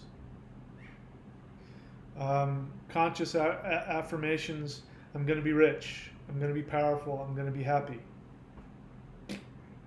Reason why they don't work, if they don't work, is because you've been programmed, or you have chosen to believe something that is now in your unconscious mind, your lower self, that is opposite of that. So if your life is full of chaos, misery, poverty, illness, though it means that those things are operating on your unconscious mind, and even if you tell yourself all day, I'm happy, I'm healthy, and it won't mean anything because your unconscious mind does not listen to your conscious mind. Unless it has been cleaned and it is ordered and it is disciplined. A disciplined lower self, like a well-trained dog, will follow your commands. But if you have an untrained dog, if you try and take a wild wolf and just put a leash on him and bring him into your house and tell him to sit, he's not going to listen to you. No matter how many times you tell him to sit, he's not going to listen to you. Your lower self is the same way. So disciplining it with love and with patience. Here's the other thing. This is when I'm talking about discipline. Always try and find payoffs. Dogs operate well when you have treats. If you give the dog a treat, he will do whatever he can in order to get you to give him the treat, even when you don't give it to them. You give them a treat once, they'll do the same thing 20 times, hoping that you're going to give them the treat. But even if you don't, they'll still do it because they're gamblers. This was told to me by my ex-wife who trained dogs. She says dogs are gamblers. If they get something once, they're going to keep trying to get that same thing over and over, and they'll change their tactics if they see that if they change, they're going to get something. Your lower self is the same way. Your lower self will only respond to things that make it feel good. So for me, I can say that, if I operate with discipline, it's because I've found things that give me pleasure. The energy practice that I do is there was a time in my life when I was practicing 6 hours a day. So you could look at me from outside and go, wow, he's really disciplined. But I did it because I got so high from it. And the energy was so powerful. It felt so good. That's why I did it. So I was willing to sacrifice in all kinds of other ways just to be able to get that payoff. So that's why it's important to find a practice that you enjoy, that gives you a payoff in whatever way it is. Me, I know what mine is. I'm a energy junkie. I need that. And that's, by the way, that's how I know all that other stuff doesn't work. That's how I know that power plants don't work and everything else. Because I've tried them. And I've compared them. And there is no comparison between a true spiritual energy practice and ayahuasca. And there's no comparison. In fact, once you've had the real thing, that other stuff is really shockingly toxic and painful. And you're like, why the hell would anybody do this to themselves?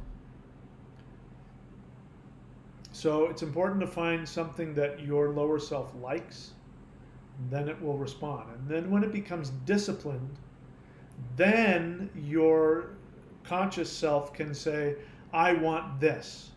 And just like a well-trained dog, your lower self will go out and make it happen. So if somebody has the ability to say, you know what I want this in my life, and they have it, either in this life or in a previous life, they have disciplined their lower self to listen and to obey. Then you have the power of choice. But so many people have no power of choice over their life. No matter what they consciously want, they can't manifest it. It's because the three selves aren't in alignment. All right, let's take a look. There's some more questions have been popping up. Let's take a look and see.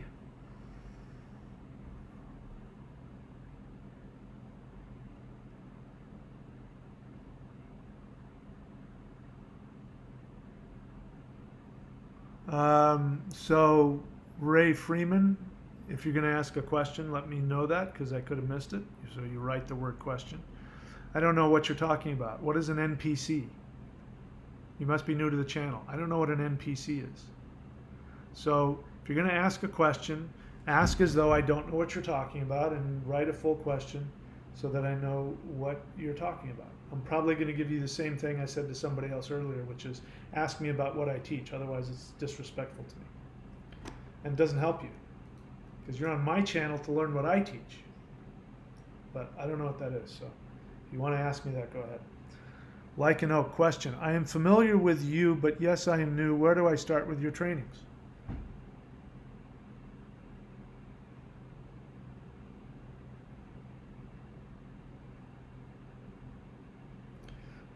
You can go to thunderwizard.com. You can sign up at the lower level, which is the Shamanism teachings. It will take you all the way through from beginning to end. hundreds of hours of in-depth, targeted master shamanism courses. You can start by, binge watching my channel and watching the stuff that's important to you. You can go to the Thunder Wizard and sign up at the Manifestation Mastery course level, which will give you all of the previous stuff I mentioned, plus all of the targeted manifestation videos. You can go to courses.thunderwizard.com and see all the stuff that I teach. So the bottom line is it takes effort. You got to put effort into it. A lot of people, and I don't know if this is you or not, but a lot of people are just YouTube junkies and they just watch YouTube channels. And they like it when I do the Q&As because they want to talk and get attention and they want to, But a lot of them don't even put the effort into looking into what I teach, what's on my channel. Put some time and some effort into it. But the easiest thing, that's the reason I created the thunderwizard.com channel. Go to it and see. I created that because people are asking me, where do I start? Start at the beginning. Sign up at the first level and just watch all the shamanism videos. The thunderwizard.com thing, by the way, is a monthly subscription. And, it'll cost you less than a cup of coffee a day, unless you want to work with me personally. But, if it doesn't do anything for you, you can unsubscribe next month. What have you got to lose? It takes effort. You got to put time and effort into it. I've done as much as I can to put as much as my information out there. Having said that, I do know there's a lot of info, and I know it can be confusing. I guess I set it up this way because I'm trying to set, maybe this is wrong, I'm projecting myself. I know that if I were to show up on somebody's channel, that I would be able to just look in all kinds of different ways and type in all kinds of search things to find what I was looking for. I expect people to put the same kind of effort into it that I would, but that's not always the case. Anyway, if you tell me what you're looking for, I might be able to help you out more directed, with more direction as to where to go.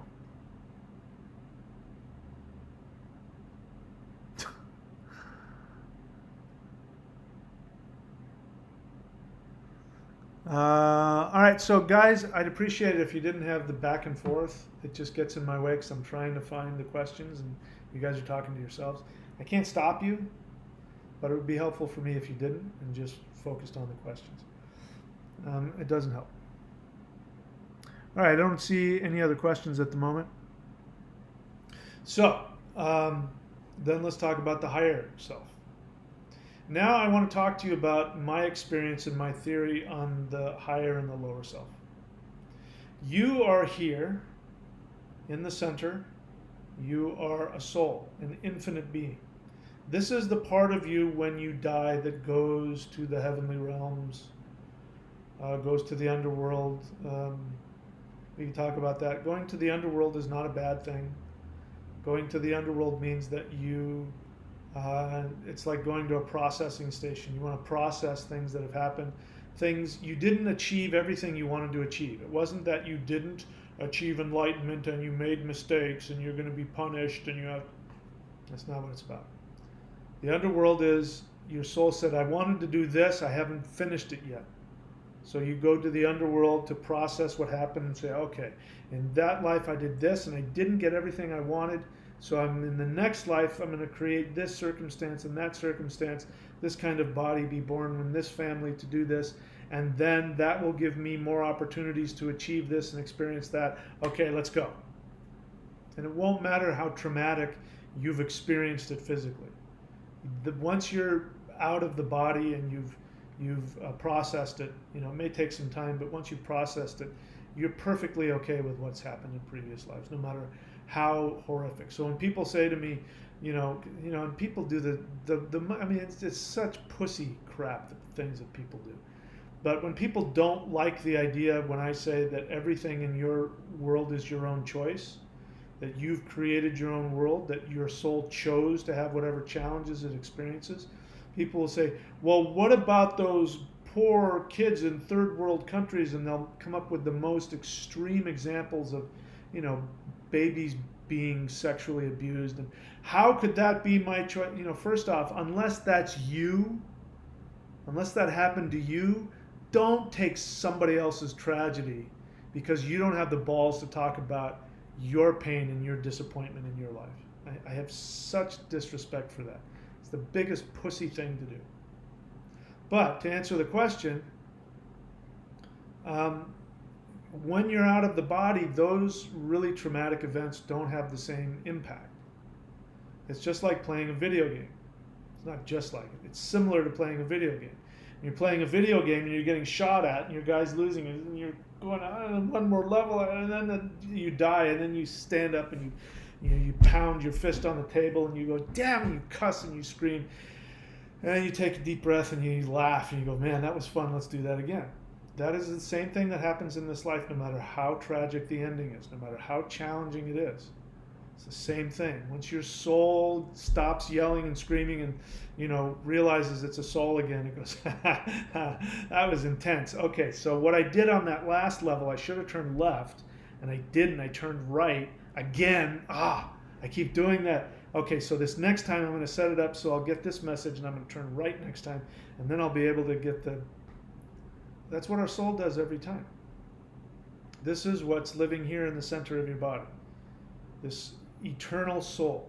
And when you die, it goes to whatever realm it needs to go to get itself prepared for whatever's next, whether that's you've become enlightened. By the way, enlightenment in the human sense doesn't mean that you've stopped. That's again a childish notion. So many people are so into Buddhism because they think when they achieve enlightenment, all pain will stop. They're running away from their pain. This is something they have to do. I'm okay with it. You know, any spiritual practice, however it works for you. If you understood what Buddhism really meant, it never teaches that. You know, people are trying to get to this level. You know, if I reach the level of enlightenment, then there won't be any more difficulty or pain. It's always a progression. So once you've achieved enlightenment in this three-dimensional physical human reality, you'll go to another school and you'll have another experience. I don't know what it'll be like, if it'll be fun or challenging, I don't know. But there's never an end. Never ends. The learning and the growing never ends. We just graduate to different levels. So this is what lives here in the center. That's what's most important. You have the upper center and the lower center, and these two centers converge. They are here to help this center experience and evolve.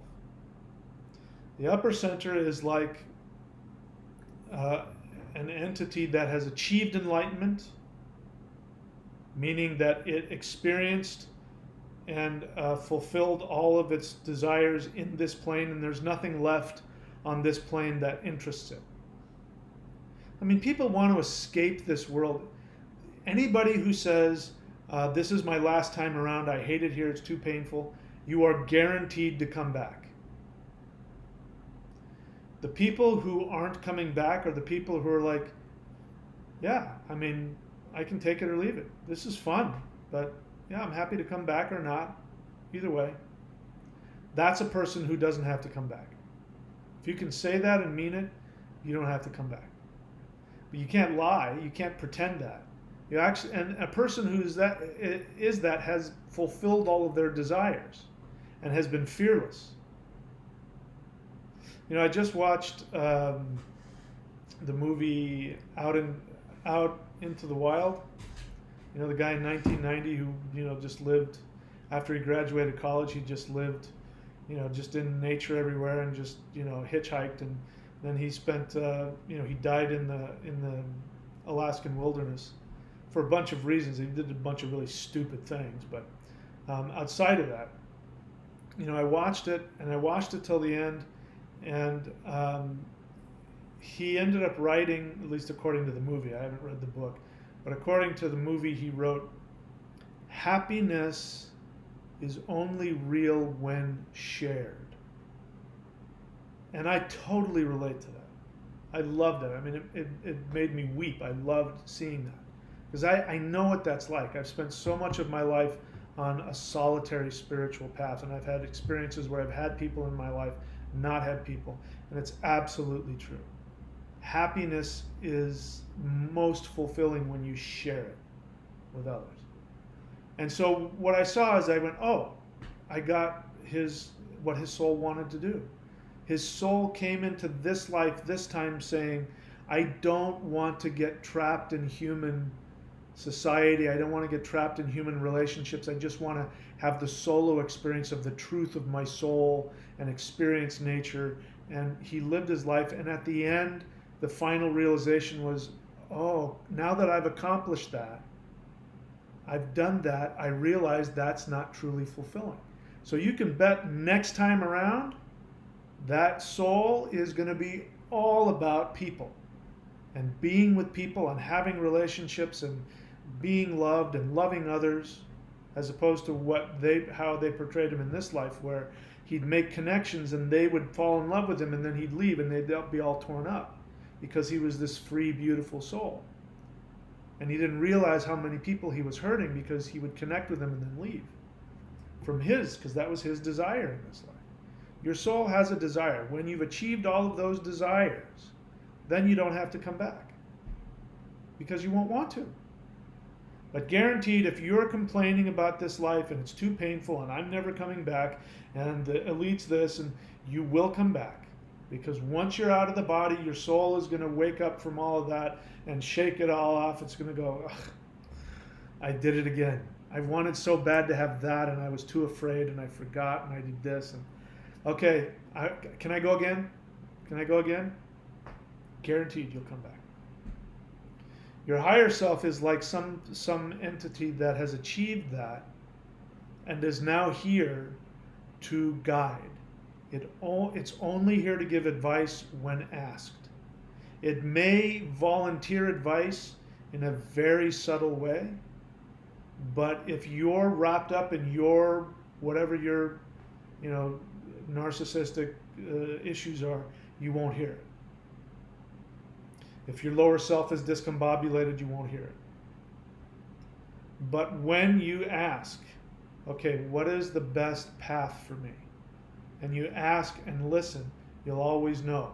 And you'll know when you're getting information from your higher self, when the information that comes to you gives you the awareness to know what is healthy for you and others simultaneously. You'll see how your behaviors will ripple out and affect others and help or hurt them. If there's something you've been doing that's been harmful, you'll see how it's harmful to you and others. You cannot escape the unity of all things. Everything you do has an effect on everything else in the universe, whether you're operating from fear or from fearlessness. So that's how you know that you're getting information from your higher self. You'll have this calm awareness of, oh yeah, when I do that, that's hurtful to them. I didn't see that. I was wrapped up in myself. Or, yeah, this is challenging for me to do, but not only does it make me feel better, but now I see it's helpful to that person. That's when you're getting, your higher self is talking to your middle self. Your lower self is like a soul that's trying to become human. And so it has to learn, and it has a lot of power. Talk about land spirits. People say I'm talking to land spirits. Land spirits are human lower selves. You didn't know that, did you? Whenever somebody has an experience from a land spirit, that was once a lower self within a human, or is working to be the lower self for a human. That's what dwarves are. Dwarves in the mythology are not humans, they're humanoid. That's why we see them as these short little beings. They're not. If you were to see a dwarf, it would look exactly like a human because it's a humanoid. But that is an entity working to become human, wanting to become a soul. So it's really important that you live consciously, that you train your lower self to be disciplined and to train it. Don't go off spending your money on hookers and ice and heroin. you're going to mess up that lower self. You're going to give that lower self that much harder of a time to become human, because you're going to discombobulate it and infect it. And what happens when you die is that your soul goes to wherever it's going to go. The higher self is already, it's got its, where it's going. And it either goes off to another realm or it comes back and helps another human. And your lower self goes into the earth. And it can stay there for hundreds of years. This is what a ghost is. A ghost is a lower self, which is all of your psychological issues, your identity with your name, all of the emotional, psychological garbage. This is why, people who die, like, everywhere you go. Where I grew up, there was a lighthouse, and there was a story about a ghost that haunted the lighthouse, and it was a woman that would walk to the edge of the cliff and jump off because her boyfriend or her fiance cheated on her or something like that. And so the ghost, I never saw it, but supposedly you'd see the ghost walking to the edge of the cliff and jumping off. That's somebody's lower self. That's not the soul. The soul of that person is not jumping off a cliff. That soul has already moved on. It's gone. It's somewhere else doing something else. The lower self is a humanoid, dwarf-ish energy that has an identity and psychological issues and emotional issues and all of that. And when somebody dies, quote, tragically, that lower self gets squished out, and then it thinks it's that person. And so it keeps replaying all of the things that it, whatever it's looking for. That's why if you talk to a ghost, you can't tell it what, ask it what year it is. It doesn't respond, the same way. It's very emotional. It's always screaming and crying and throwing things around. It's a little child. Your unconscious mind is a toddler, by the way. Your unconscious mind has the emotional maturity of a toddler. And your unconscious mind doesn't know from time. That's why it's incredibly important to work through your psychological issues. This is what psychologists are for. I fully recommend seeing qualified psychologists for things that happened in childhood that you can't get over. Because your unconscious mind doesn't know from time. And just because it's been 20 years, your unconscious mind is still there being abused or neglected or beat up or tortured or whatever happened to you. It's happening every moment of every day in your unconscious mind until you resolve it. And it doesn't just mean that I feel better and everything's good and you've got to do the work. Otherwise, you can die and create a demon. You can create a horrible, evil spirit that'll go around and cause people problems. You have a responsibility to your lower self to help it become a soul. Okay, all right, let's see if there's any other questions. I'm starting to run out of steam here, and I got to drive back to my other house and then get on a plane and go to New Zealand another day. Let's see.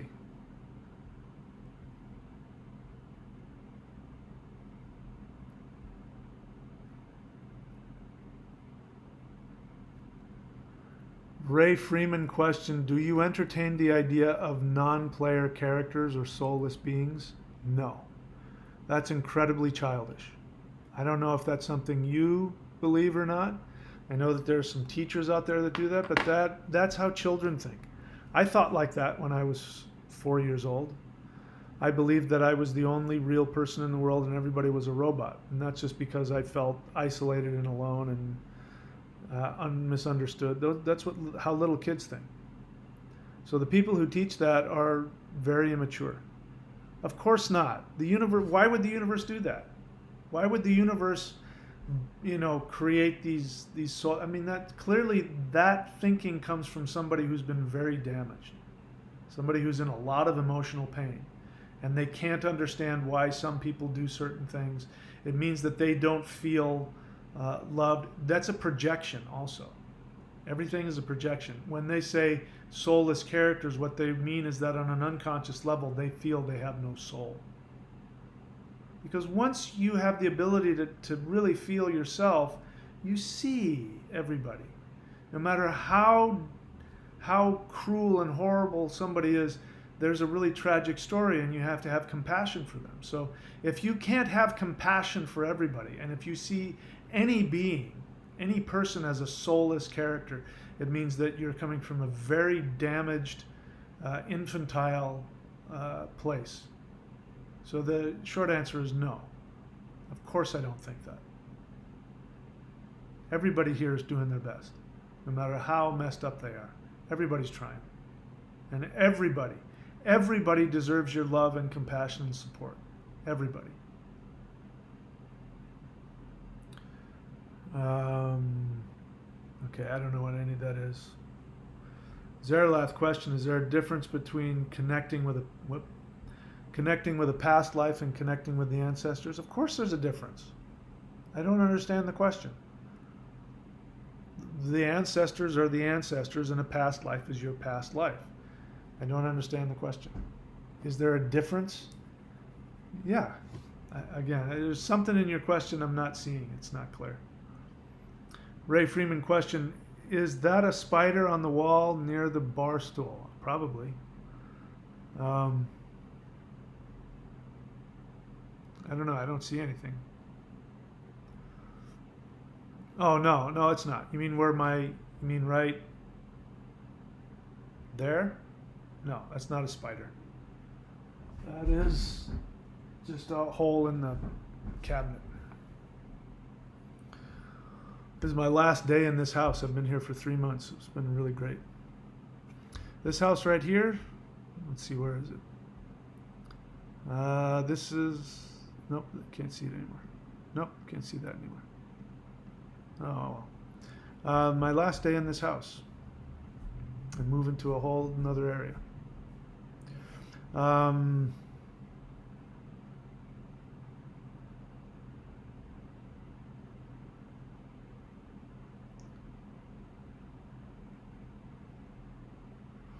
Ray Freeman. All right, so I really wish people would stop talking to each other because it's just taking up everybody's time.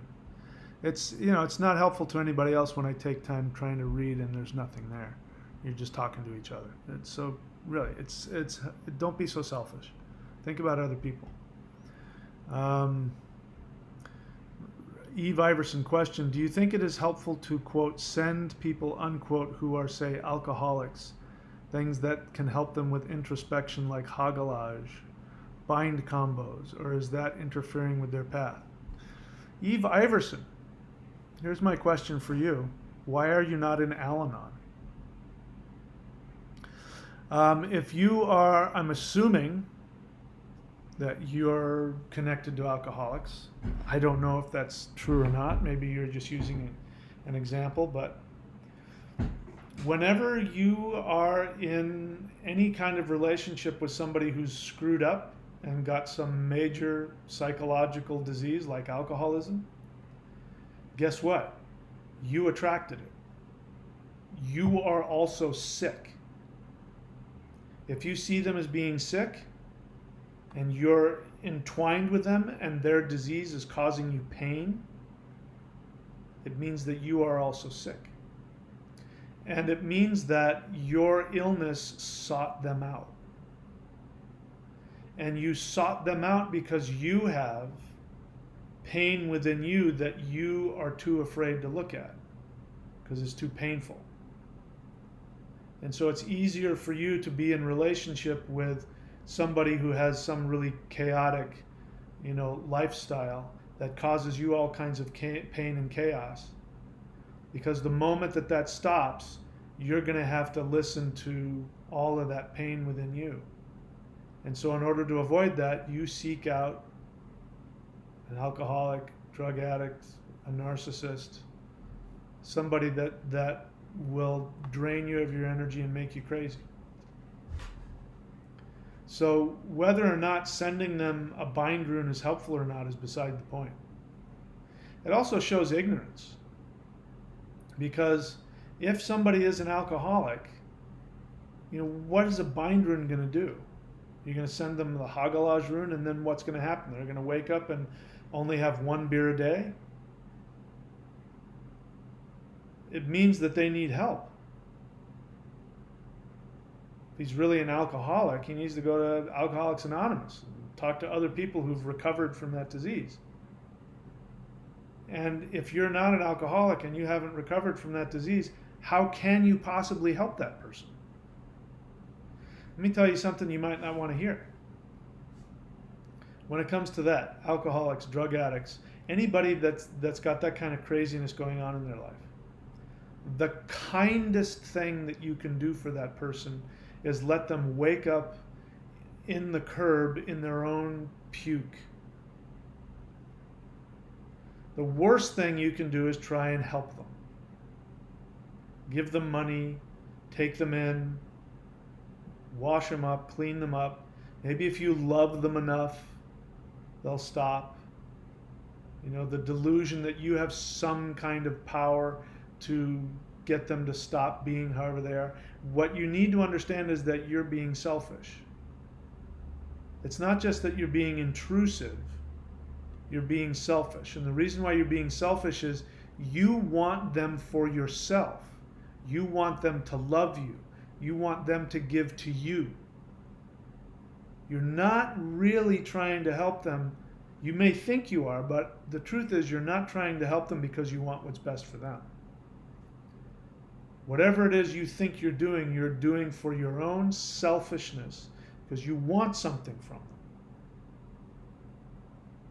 If you truly saw, without any personal agenda, who they were, you wouldn't be thinking about what you could do to help them. You would be, helping that. You would let them live in the worst effects of their disease so that they would wake up and go, oh, holy crap, I need help. And then they go and seek out the help somebody that can help them. So the kindest thing you can do is to leave them the hell alone and to get out of their life. To say to them, for my own health, I have to not have any contact with you. Talk to me when you're sober a year. If you've been sober a year, give me a call. Until then, I don't want anything to do with you because you hurt me and it hurts me to watch you in pain. If you do anything less than that, I know that you're selfish and that you're running away from your own pain. No matter what you think or no matter what you tell me. And again, it takes one to know one. I'm not talking out of school here. Okay, let's see what else. No other questions. Again, I don't know, what is an NPC? I don't even know what that is. By the way, Zeralath threw down $5 a while ago. Thank you, Zeralath. Okay, somebody said I missed something. Probably did. All right, I don't see anything here.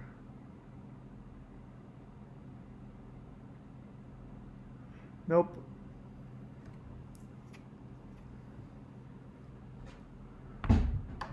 Somebody thinks they're being cute. Anyway. All right, so is that it? That's it. I don't see anything else. Question clarified. Zeralath. I want to connect with both my ancestors and my past. I don't want to confuse them. Zeralath, you do kind of overthink things. I don't understand why that's a problem. I don't understand that. Your past life is your past life. Your ancestors are your ancestors. They both happen to be in the past. How are you going to confuse them? And so what if you... I don't understand, man. You just... Too much thinking, brother. I'm assuming you're a guy. Stop thinking so hard. If you want to, experience...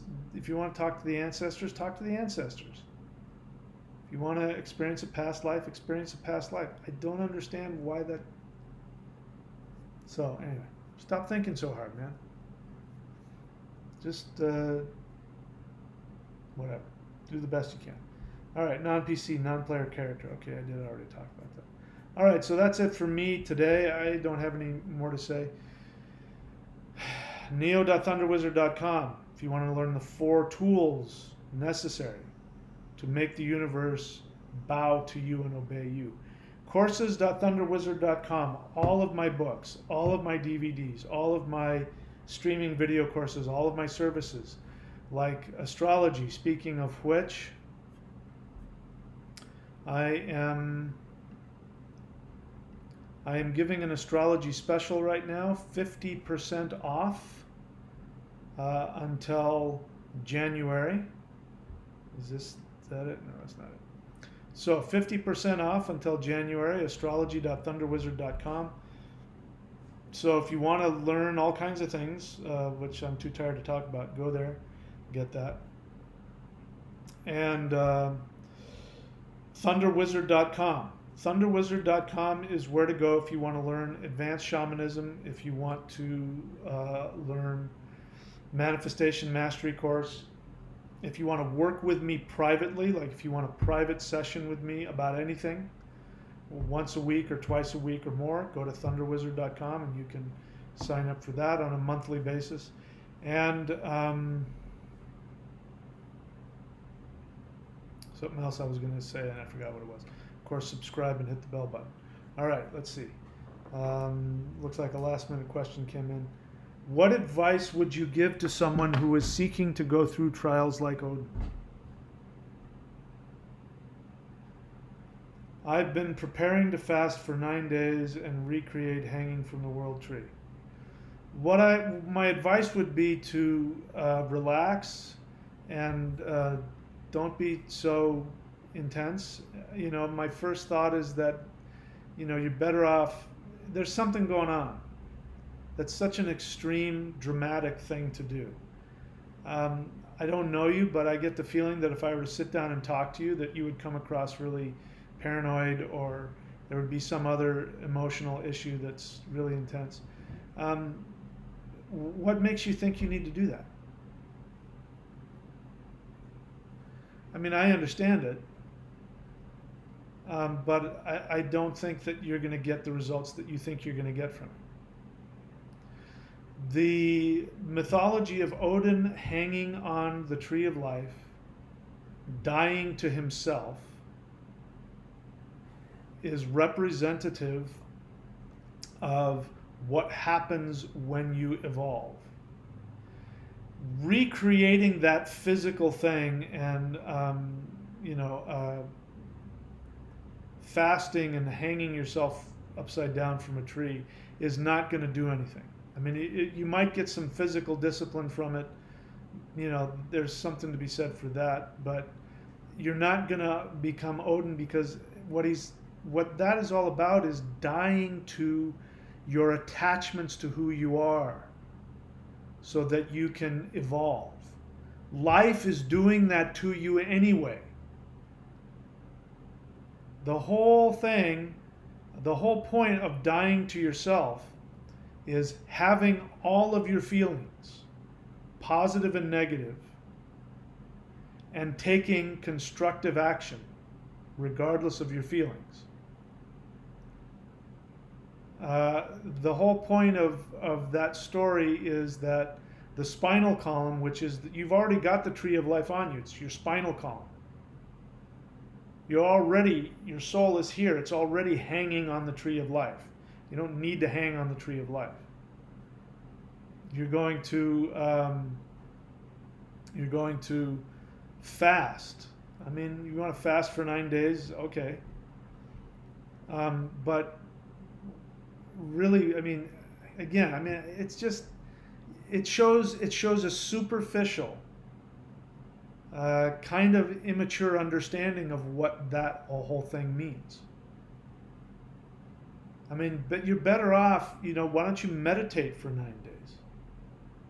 Why don't you, instead of fasting, why don't you just, reduce and have a healthy diet, maybe, just eat less carbs and less meat, and meditate for an hour a day for 9 days in a row. And meditate on Odin hanging on the tree of life. Analyze yourself and go, I could say you have an attachment to the idea of being super spiritual. And you're going to go through this really dramatic thing to go through what Odin did. I would say, why not meditate on letting go of that? Letting go of the need. Like, go in and ask yourself, why do I need to do this? What ego thing in me makes me think that I need to go through that exact thing? Then you can take a look and die to yourself, die to the attachments of the ego of who you think you are. You think you're not spiritual enough, so you have to do this intense thing. Or you think you are really spiritual, so you have to do this. So you can get what I'm going. I don't think it's, I don't ascribe any meaning to that. It doesn't impress me. If you were to tell me you did that, I would think to myself, Jesus, really? There's a lot of ego attached to it. Wanting to become something and look like something.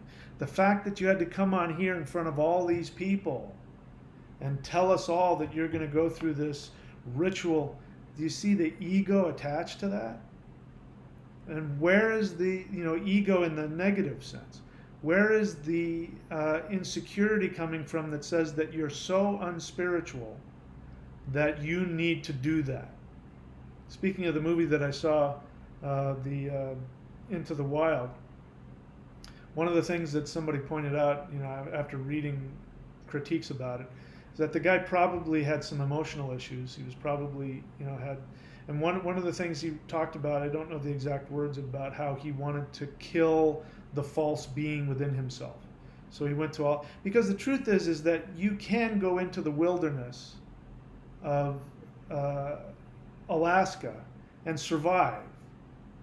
He didn't, because he didn't pay attention. He didn't put the effort into it. He wanted to make a big stink about it. And, I'm looking at the negative part. If he had wanted to and took his time and researched and maybe gone out with a guide once or twice to learn what he was doing, he could have survived. He would have been fine. But instead, he had to go half-cocked with a book and try and figure out what he's doing, and he ate the wrong stuff and poisoned himself and killed himself. He didn't know what the hell he was doing. That's the feeling I get from this. That there's an insecurity within you that you have to prove to yourself that you're spiritual. That there's something in you that you hate. That you have to go to this intense length to purge yourself. First thing is, accept yourself for who you are. Love yourself for who you are. And without having to go through all those extremes, look at what's going on, your attachments to who you think you are. Positive and negative. The negative stuff that's telling you you're not good enough. That's ego. That's false humility. That's not true humility. Okay? So that's my advice. You asked. That's my advice. All right. That's David, whatever his name is. Okay, so that's it. No more questions. All right, I am going to check out. I'm going to pack up and leave this house and go to the other house that I got a few hours away, and then tomorrow I'm off to New Zealand. Hopefully, I'll be able to get another visa and come back a few days later. If not, a lot of my stuff is going to be sitting here in a house in Australia that somebody else will get to enjoy. But no, I think I'll be back. I think everything will be fine. All right, that's it for me now. Again, the links are up here. If you want to support the channel, go to thunderwizard.com or any of these other links, and allow me the ability to continue to come on here and do these videos. That's it. Talk to you guys later.